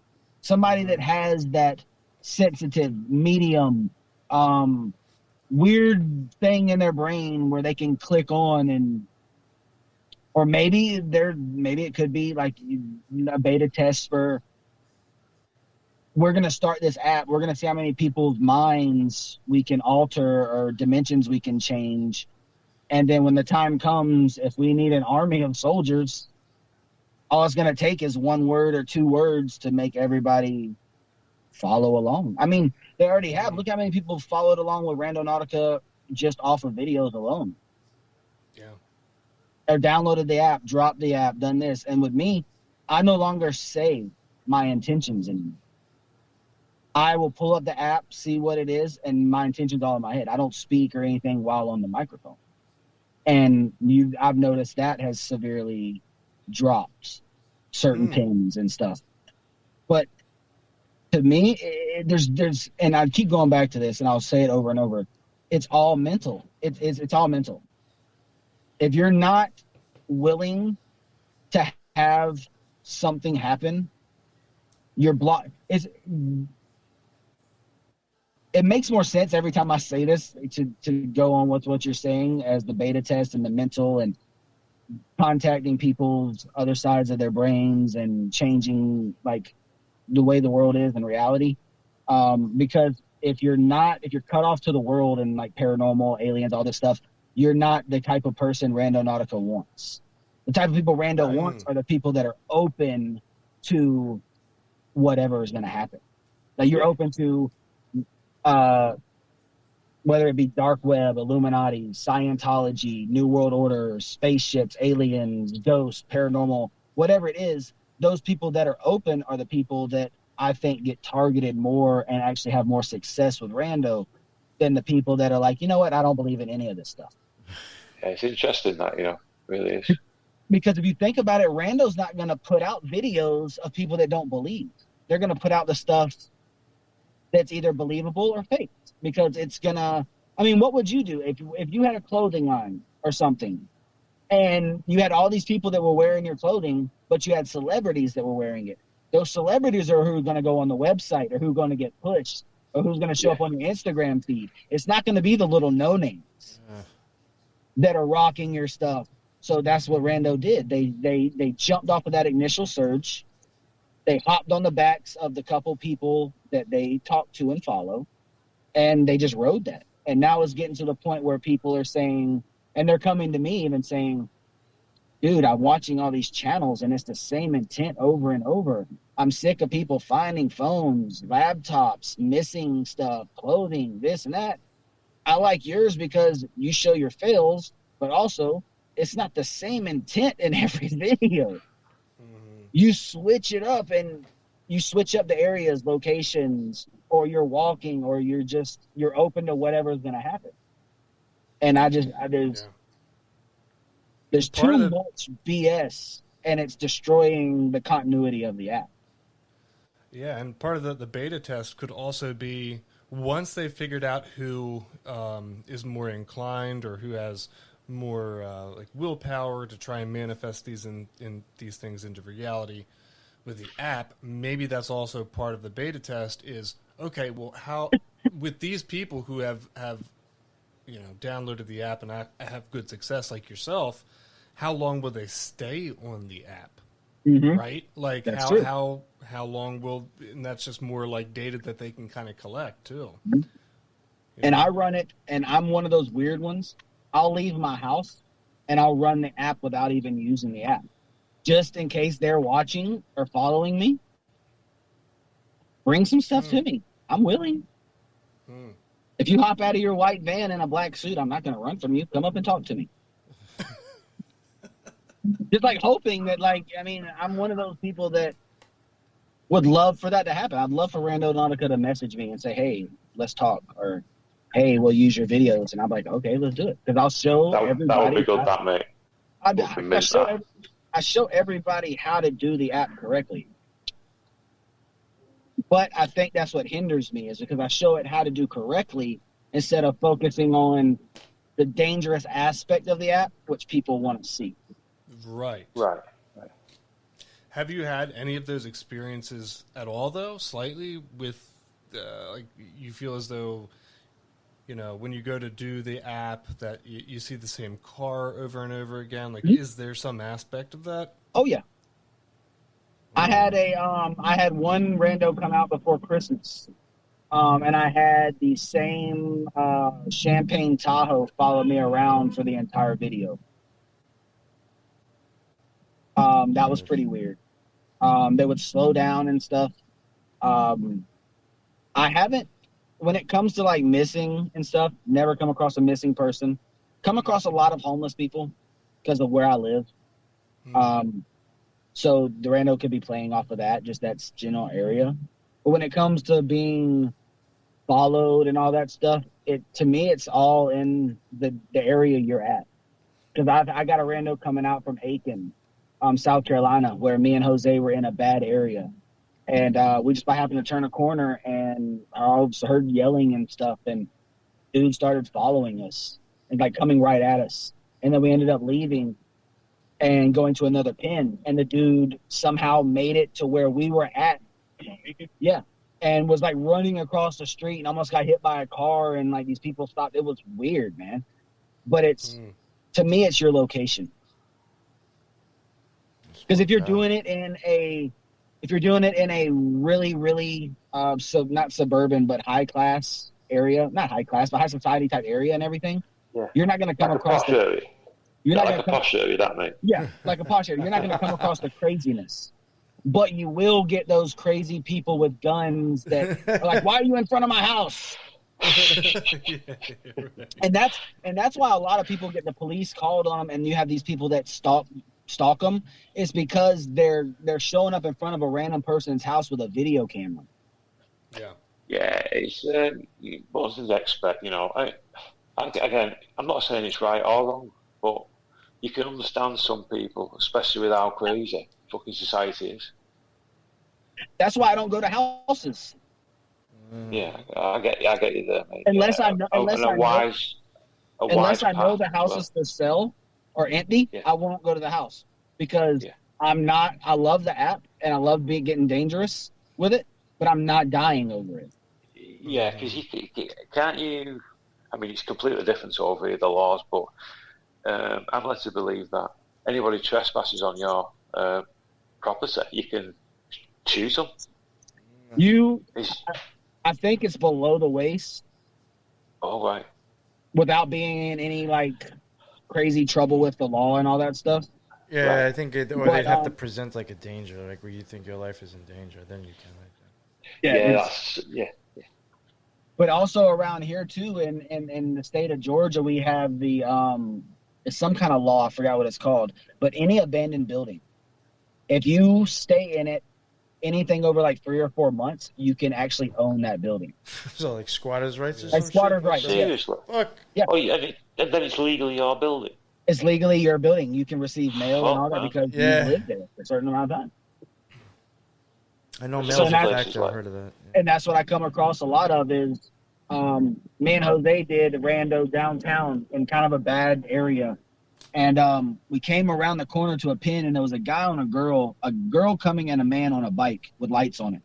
And the guy was like, "Oh, you better not be fucking filming around here," and da-da-da-da, and was like, said some shit about, "Oh, we'll come back," and blah, blah, blah, blah, blah. So I think it's, like I said, it's just the general area that you film in. If you put yourself in a crappy area, you're going to get better, even if you don't get nothing at the pin. You're going to get a better content because you're in an area where there's danger. Yeah. Like me downtown. I've been downtown so many times. I had one thing, I was downtown, I had these guys in a white truck, and they literally threatened me live on a live stream. I guess they didn't know I was live streaming, and they threatened me. But I was like, okay, like there's 3 of y'all, it's me. Y'all threatened me on a live stream, which wasn't smart. But I put myself in that situation because I was in that negative area. But also I was willing. But I'm also willing to be like, hey, come get me, bro.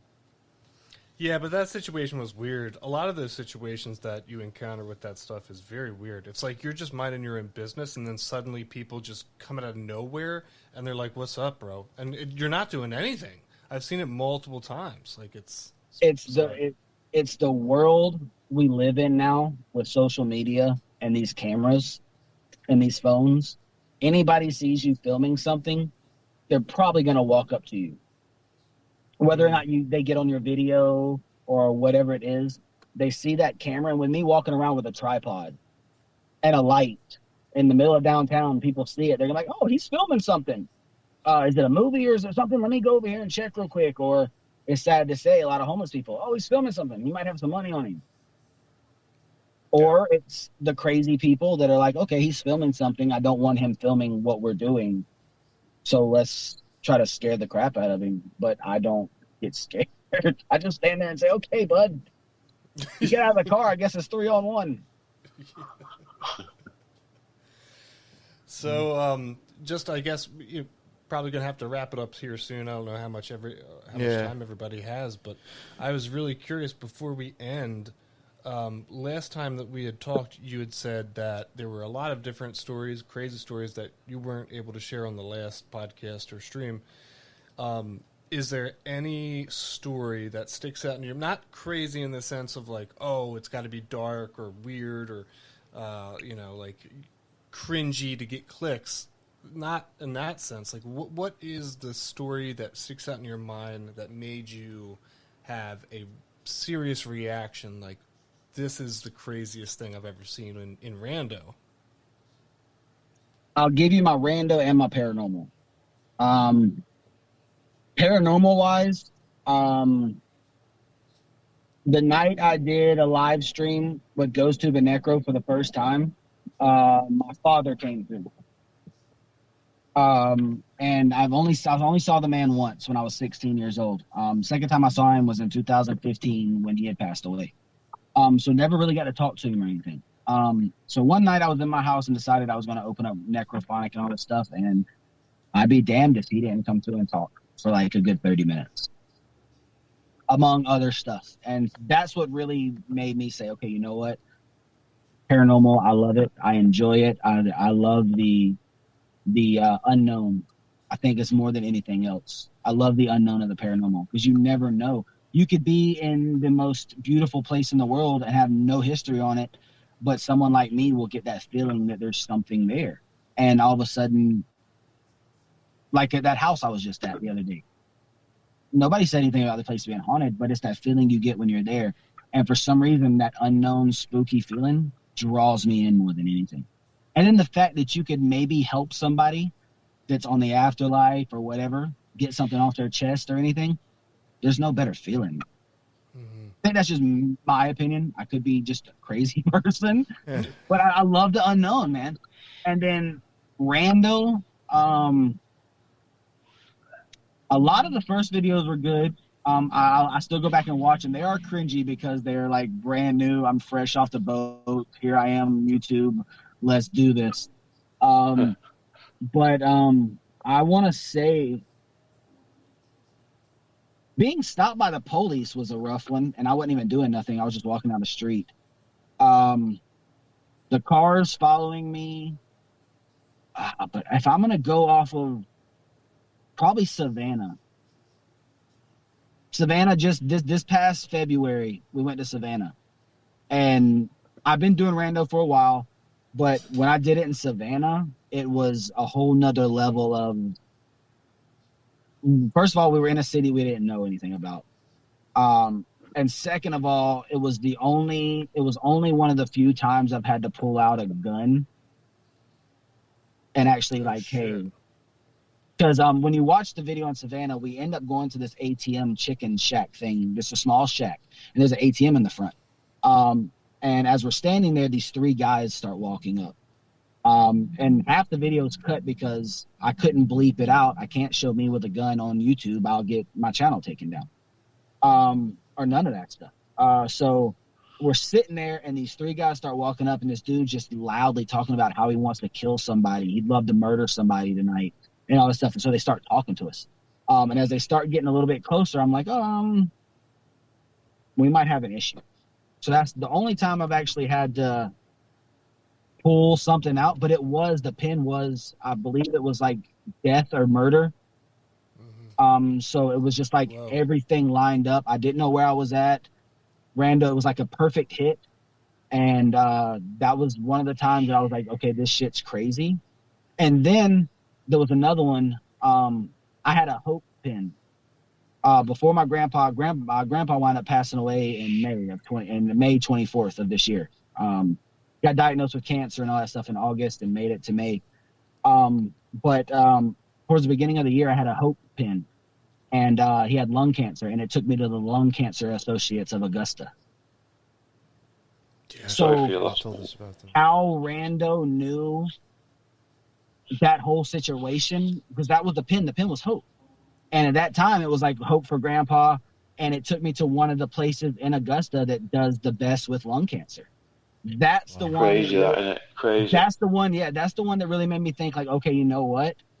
It could be listening. It could be. It was so close to home that I said, okay, you know what? There's something to it. Yeah, and the one that you uploaded about the medical college.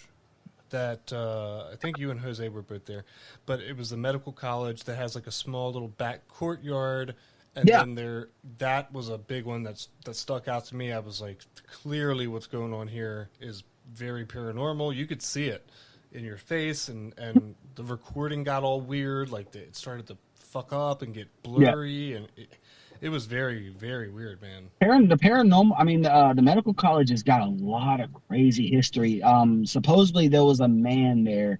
Some people call him the Gray Man. Some people call him all this. But what he would do is he would do experiments on dead bodies, trying to bring people back.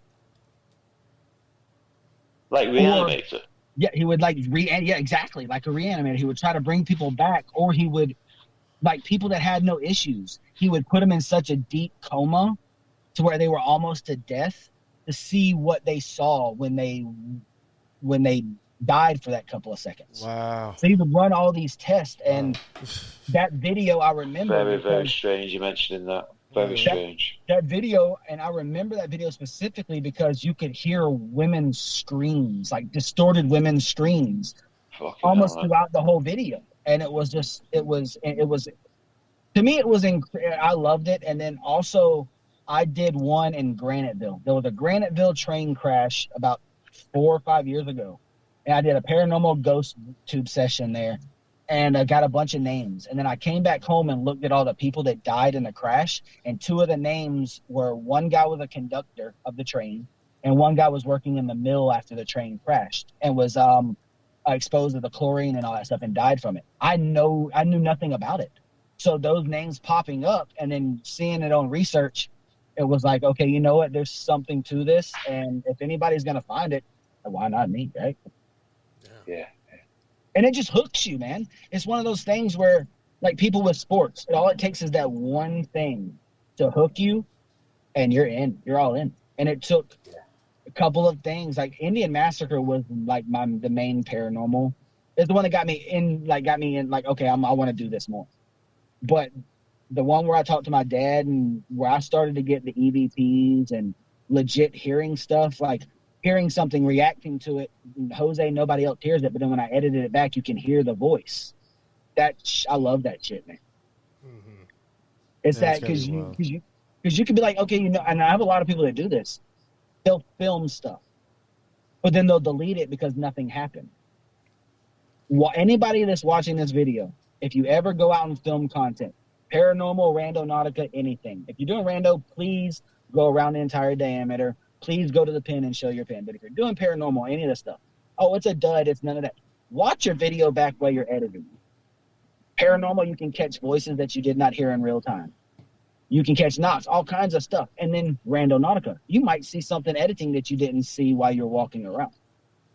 So if you make a video and you're down about it, because I get a lot of people that say, hey, I make all these videos, but I delete them because they're no good. Don't delete them. Watch your video over, edit your video. If it's good, okay. If it's not, still put it out. Content's content. And you never know what you might catch while you're editing. Well said. Yeah. Because I've had crap videos and that are crap live streams I thought were garbage. Watch them back and I'll catch voices or I'll see something that I never saw, but the fam saw. And it's like, okay, well then the video wasn't garbage. Yeah. So it's one of those things where you just, and I'll say it again, you got to be open, man. If you're closed off to all this stuff, you'll have bad experience after bad experience after bad experience. But if you're open to it and you're willing to just say, you know what, I'm going to put my body on the line, you get footage like I do. Maybe. I'm not going to say you will get footage like I do because that would be a lie. But you might get some great content. But you got to be open to the point to where you just don't. Maybe it's just a weird thing in me is I'm not afraid of death because I've seen it so much. But you just can't be afraid of it. And I'll be dead honest with you. A lot of these people that fake these channels, if they dealt with some of the real stuff that I've seen, they'd shit themselves. And because it's not light of content and just post stuff that because it's not staged. My stuff's not staged. So if one of these guys actually came up across somebody that was walking up to me or being threatened by 3 guys in a truck, they're not going to act the same because what they have is staged, so they're prepared for it. Me, I'm going off the cuff. In that moment, what do? Do I run? Do I stay? Do I stand my ground? And that's why I love the shit that I put out. Because go ahead.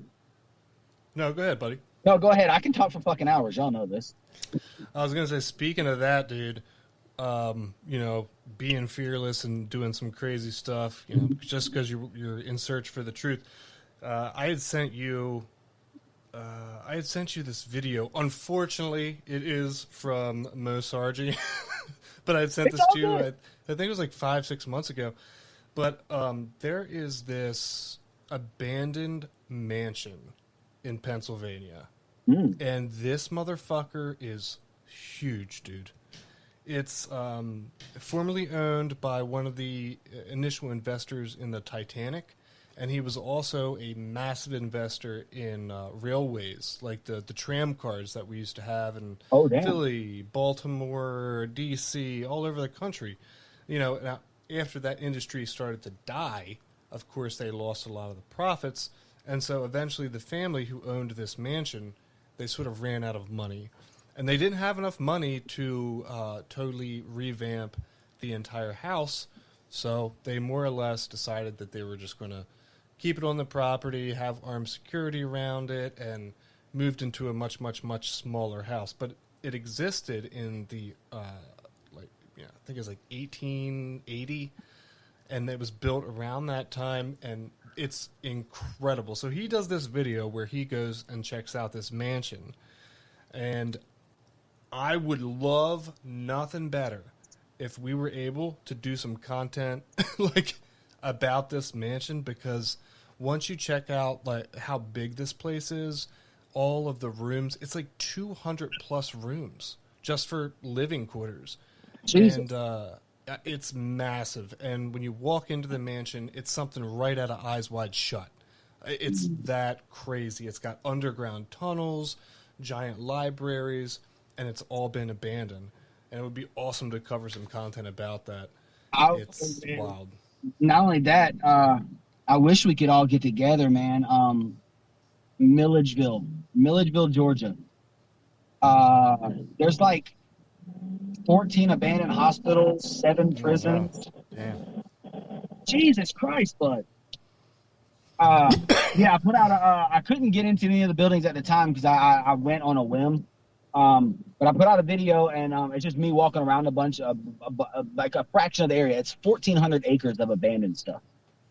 But there's prisons, hospitals, all kinds of crazy shit. Wow. And it's one of those things. And then speaking on you were talking about the mansion. I just got a green light. Hopefully, I'm hoping maybe August. But I released a video of the Nazi house. There's a house I went to.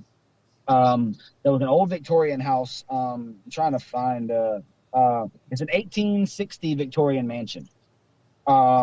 It's actually right here. If y'all could see it, maybe. Yeah. But it was owned by Nazis and white supremacists, and they like all of them but one ended up. They all went to jail for like murder and slavery and all kinds of like, and not slavery, but what's the word I'm looking for? Not trapping people, but like trafficking? Not trafficking, but what's the other one? When you lock somebody up in a house unwillingly. Oh, take them hostage. Like hostage, yeah. And like all of them but one ended up like getting like death penalties and all this stuff. But the house has such a crazy history; it's never sold. So the police ended up starting using it for like camera footage, like backup stuff. They had like a lot of servers and stuff in it.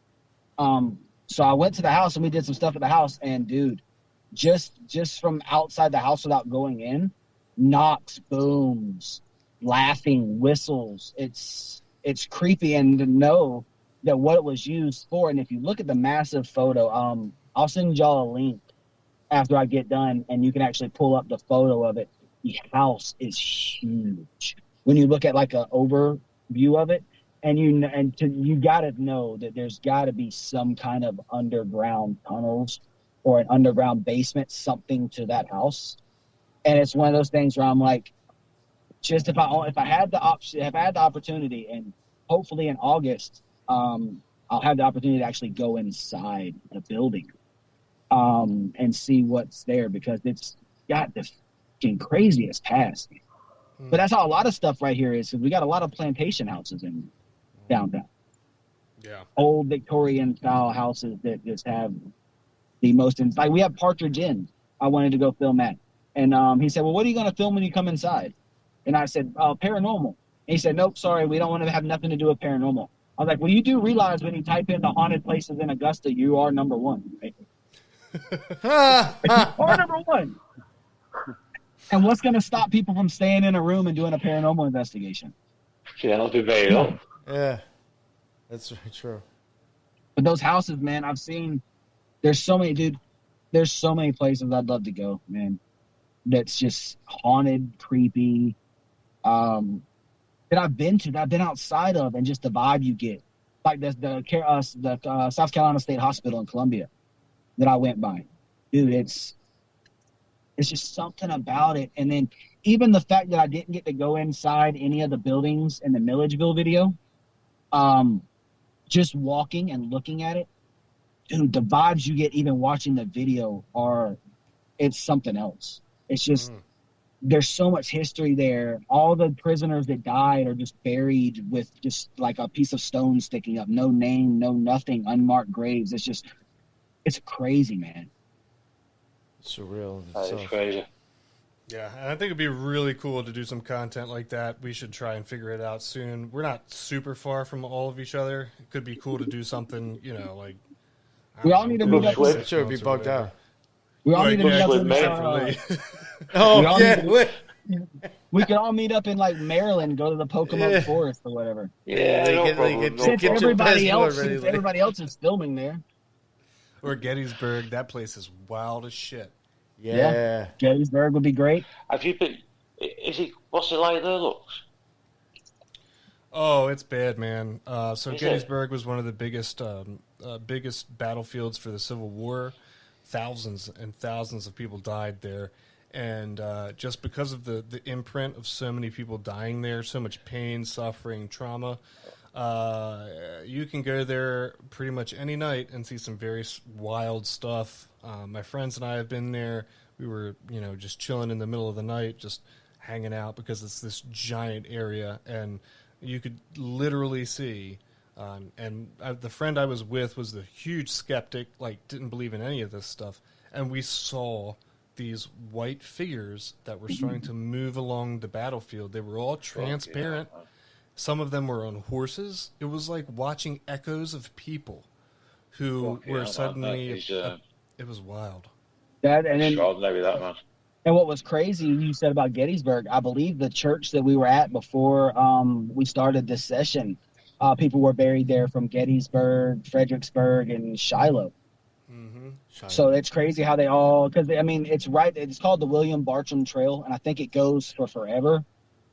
And all that whole trail was like area that Confederate and all that stuff were on with the Revolutionary War and all that stuff.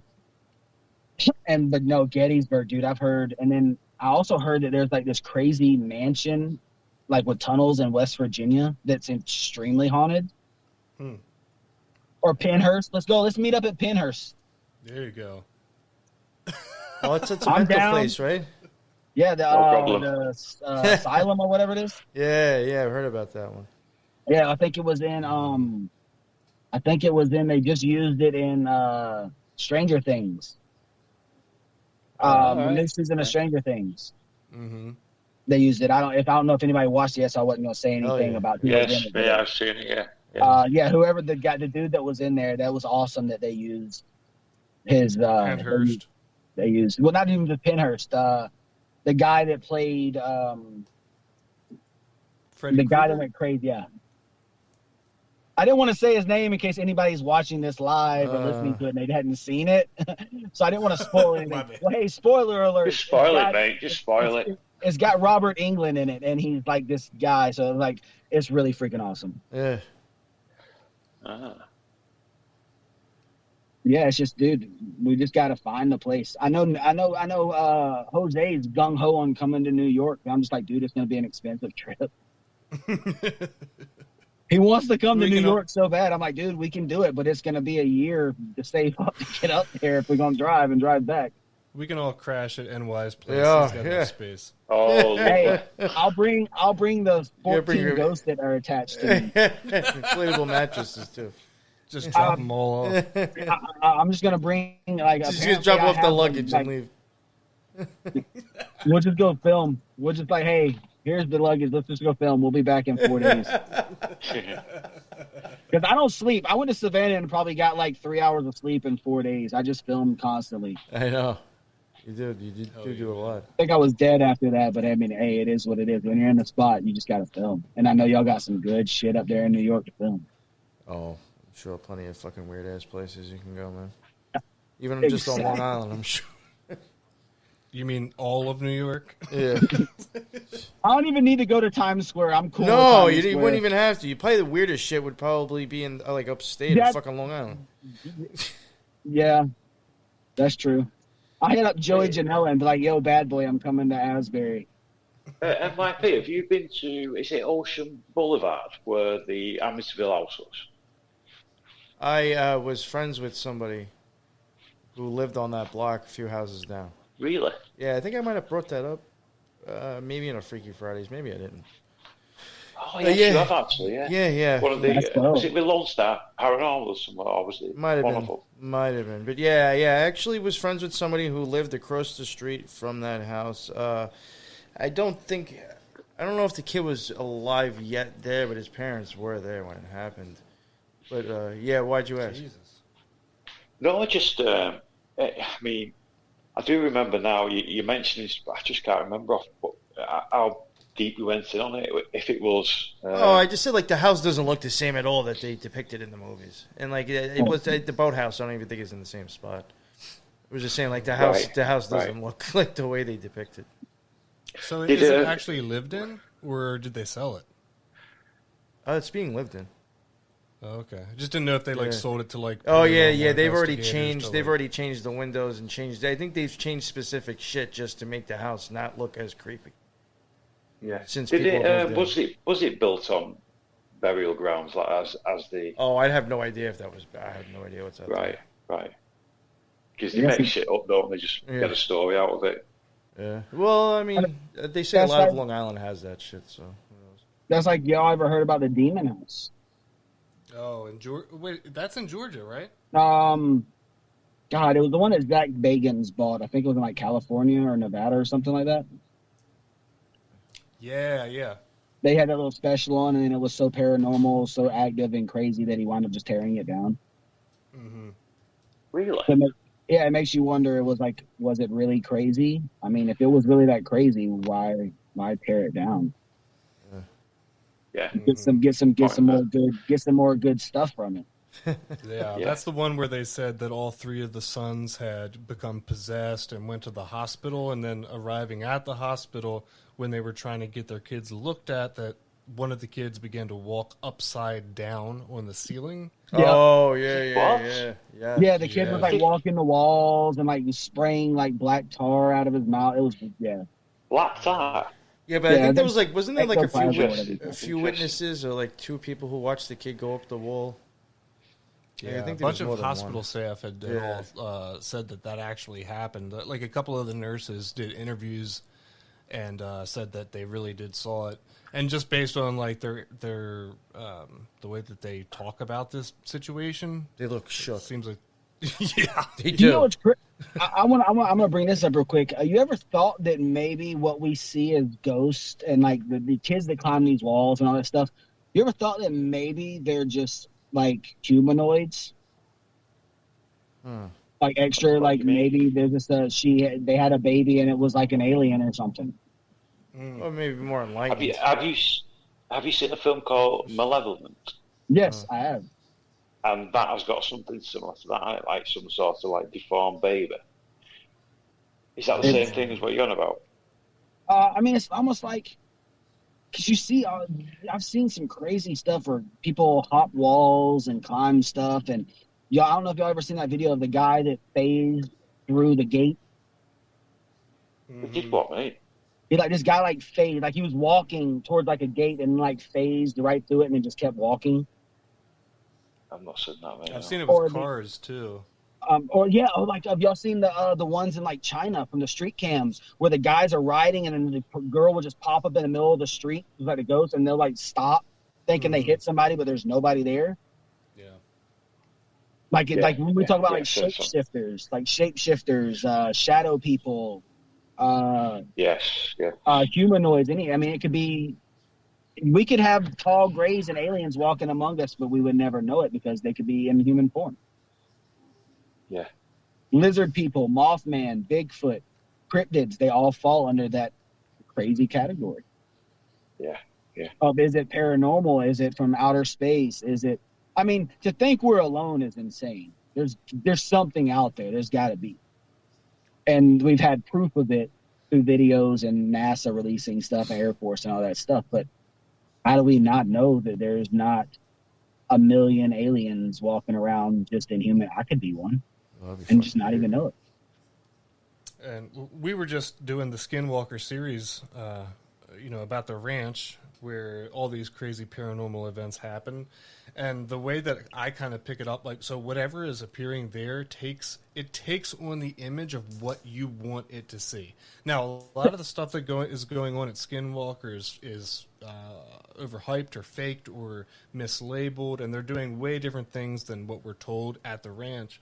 But that's a common thing, is that whatever these entities or whatever that they're seeing are taking on the shape of what you fear or what you're picturing your mind's eye to be. See, and I was just about to speak on like what you just said.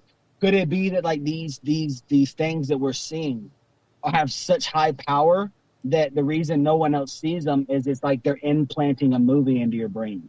Oh. Like they're preying, like you said, preying on your wildest fear, like Freddy Krueger hopping into your nightmares and all that stuff.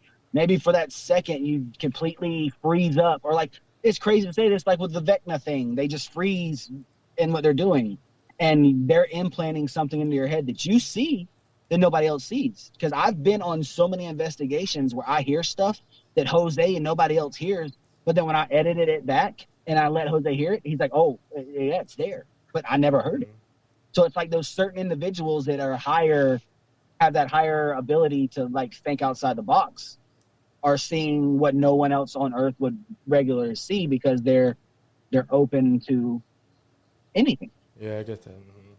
And you speak on Skinwalker. I did a Skinwalker pin one time for Rando. And it took me over by the pump station by the Augusta Canal to a manhole that was about 4 foot off the ground. Set the tripod on top of it, opened up Necrophonic, and I'd be damned if I didn't get stuff coming, sounded like running through the woods, a lady, like it sounded like a witch cackling, and a bunch of just crazy shit. And then I don't know if y'all ever saw the one I did. I did one in the wintertime, and I had a succubus pin, and it was live streaming. Yes, it was a succubus. It was a live stream. It was over by the baseball fields in this random field. And I be damned, I turned around because I heard something, and you can actually see a white mist come up towards the phone and then run off extremely fast. So I slowed it down in like segments, and you can see it come from the wood line directly up to the camera and then back straight to the wood line. So it was, and supposedly it was a succubus and Sarah or something. Do you think that it used a camera there, whatever it was? I don't know. I mean, to me, when I played it in slow motion, because I put out just a clip of it by itself, it looks like a person running up to the camera, and then as they're running off in stages, you can look at them from like this angle here, it looks like a face. From this angle, you can almost see a shoulder and a head slumped over, and then from the next like little splice section, you can see it kind of phase off into the woods. So it could have been. Can you send us that, please? Yeah, I'll find it. Make sure y'all just text me after this is over with and remind me, and I'll send it. Gotcha. Nice one, pal. And then, but yeah, that was a cool one, because it was one of the few times that I've seen, and it's because it could be lens flare, it could be stuff. But when I went back over and looked, the lights that are the little bit of light that you see is behind a really thick thing of trees. So it shouldn't be any lens flare off of the lights with the phone. But it was also like one of those days where it was hot, but it rained, so the fog is real low. Yeah. So it could have been just like breathing. But when you look at, y'all can look at it and let me know, but it literally looks like something comes right up, then stops and just goes right back into the woods. It's one of the coolest things I've seen, besides when we went to Boggs Academy and the door opened on its own, then closed after I asked it to close. That was pretty freaking awesome. Oh, wow. Okay, it does sound. Yeah. Can't really see it. And I believe that's on my Instagram, and I think it's a little short video on YouTube. It's just that clarified. I'm walking up and I hear the door start creaking, which the wind is blowing, and half the roof is demolished, so it could be the wind. I'll put that in the video. Disclaimer: this could be wind. Yeah. But it opened and then it just stayed there, and the wind was still blowing and it wasn't shutting. And then I said, "Hey, well, if you're in here and you don't want us in here, close the door." And I'll be damned if you don't see that thing just slowly close. And I'm like, "Okay, well, if you don't want us here, bang on something." And we heard a bang, so we left. I was like, "Well, I'll respect your wishes." Yeah. Oh shit. Very wise move there, Lee. Yeah, I mean, if you don't want me there, I'll leave. Safety first. Yeah, but I mean, a lot of the time, Safety first. Well done, mate. Very, very few times you'll see me put. Fucking love it. Very, very few times you'll see me put safety in the first. Most of the time, I just enter it willy-nilly. I just enter it, say, "Hey, you know what? My guard's off. I release my armor. I do what you want. Pants off. It's all go. Plug. If we're gonna film, we might as well make it the best. So if you're gonna act in poltergeist form, do as hard as you can.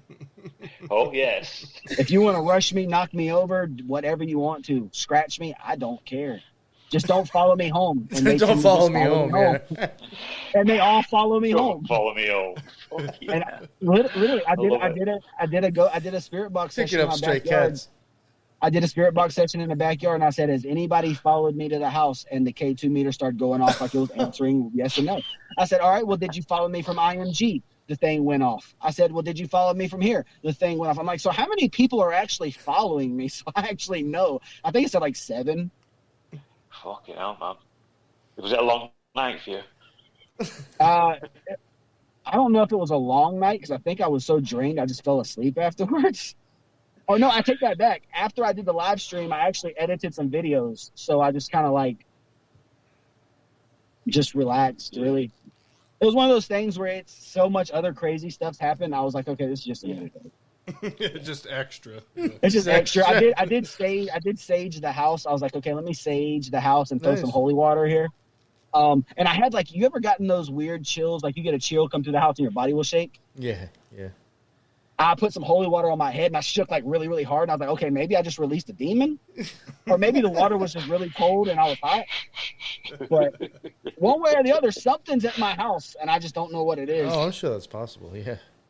It's one of those things, when you're looking at your TV and it's off, it's just a black screen and you can kind of see stuff behind you. Yeah. Mm-hmm. Don't look in mine when it's off because you'll see stuff moving behind you and that's not something you want. When you're only like 2 inches, 2, 3, maybe 2, 3, no, probably like 14 inches from the wall behind you and you see stuff behind you that you know is not there. It's pretty interesting. Mindfuck, yeah.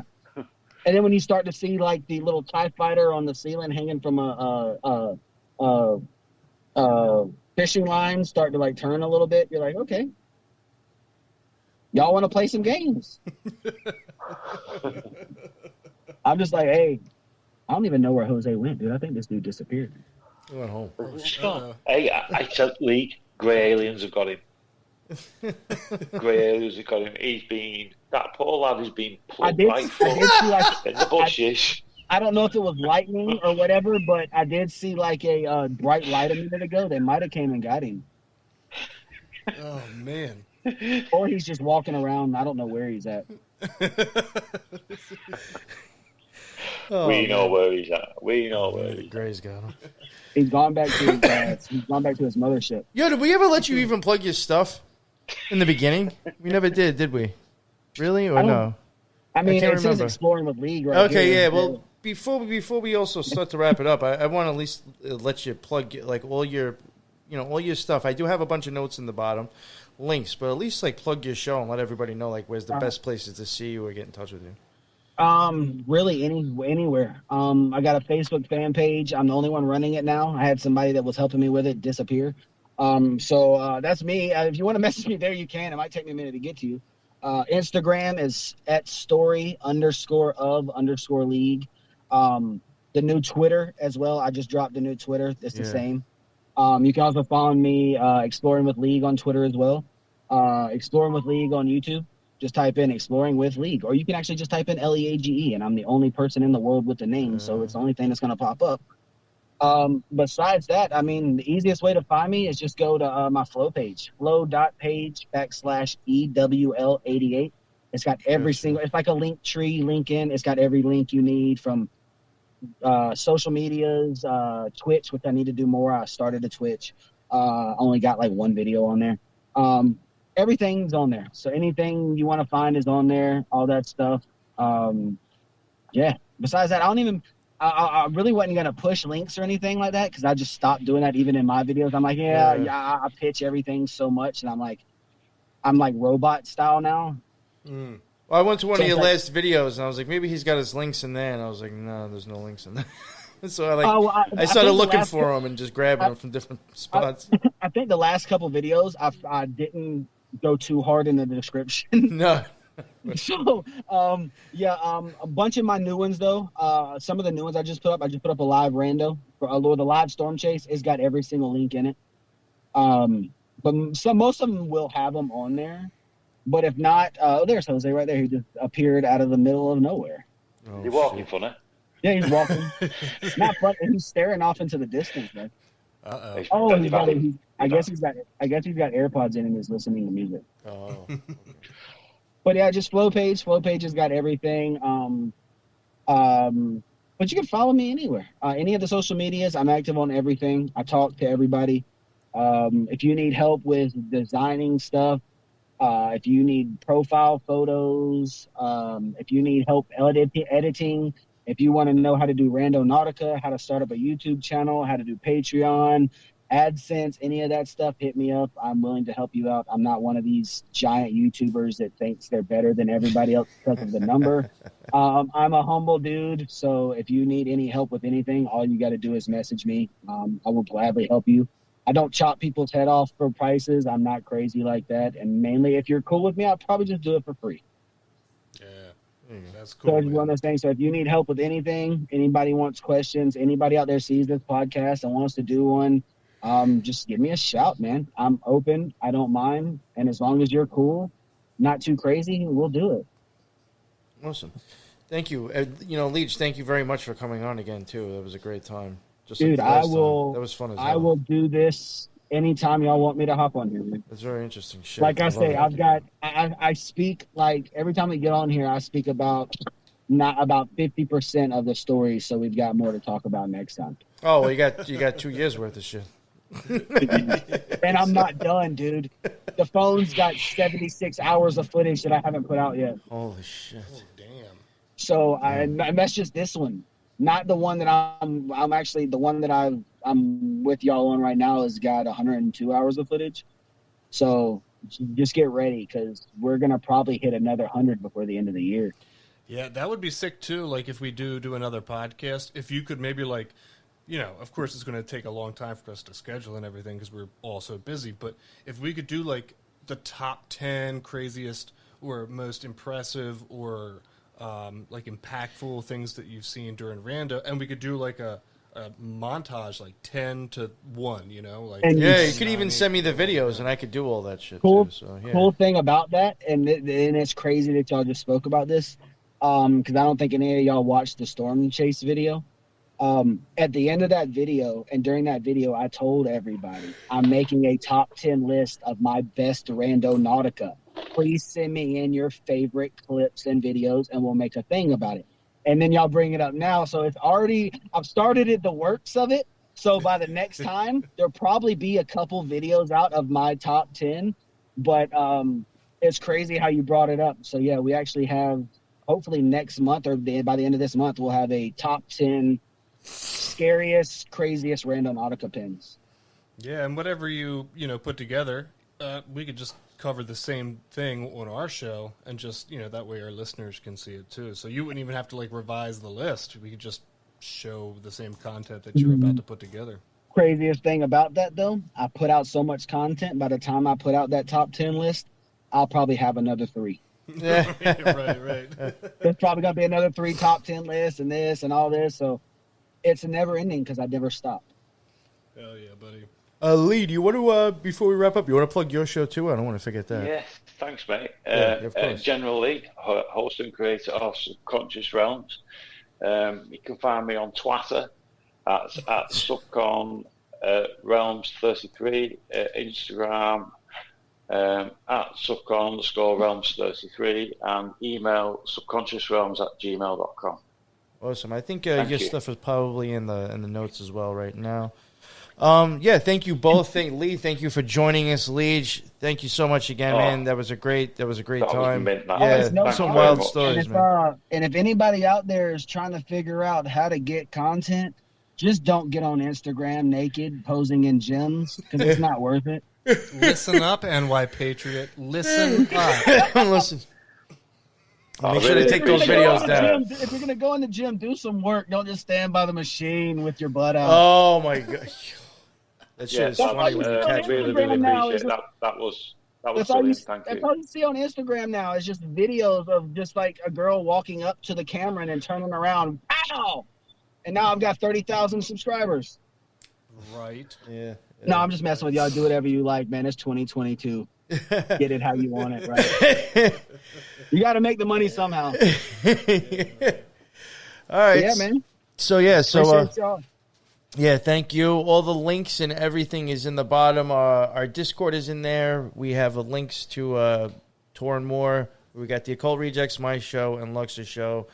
And, that's all in the bottom inside our link tree. So, that's about it. And that is the end of another Occult Rejects Live. What's up, Leage? Right here before we get off, if there's anybody on my channel that has not heard of the Occult Rejects podcast or any of this stuff and you're listening now, go give the guys a follow. Go listen to the podcast and check them out if you have not. Because we got over 6,000 subscribers here on the Exploring with League. So why don't all 6,000 of you go over here and check out the podcast and give these boys some love? That'd be nice. Hey, Thank you. man. That's Thanks, wild. man. Thank you, man. I appreciate that, man. Leage. And like I said, man, I'm always here. Just got to shoot me a message anytime y'all want to do anything. Definitely. No, we'll definitely do it again, man. Always. Yeah, that's the end of another Occult Rejects Live. And, until the next one, everybody be well. Later. Next one, mate.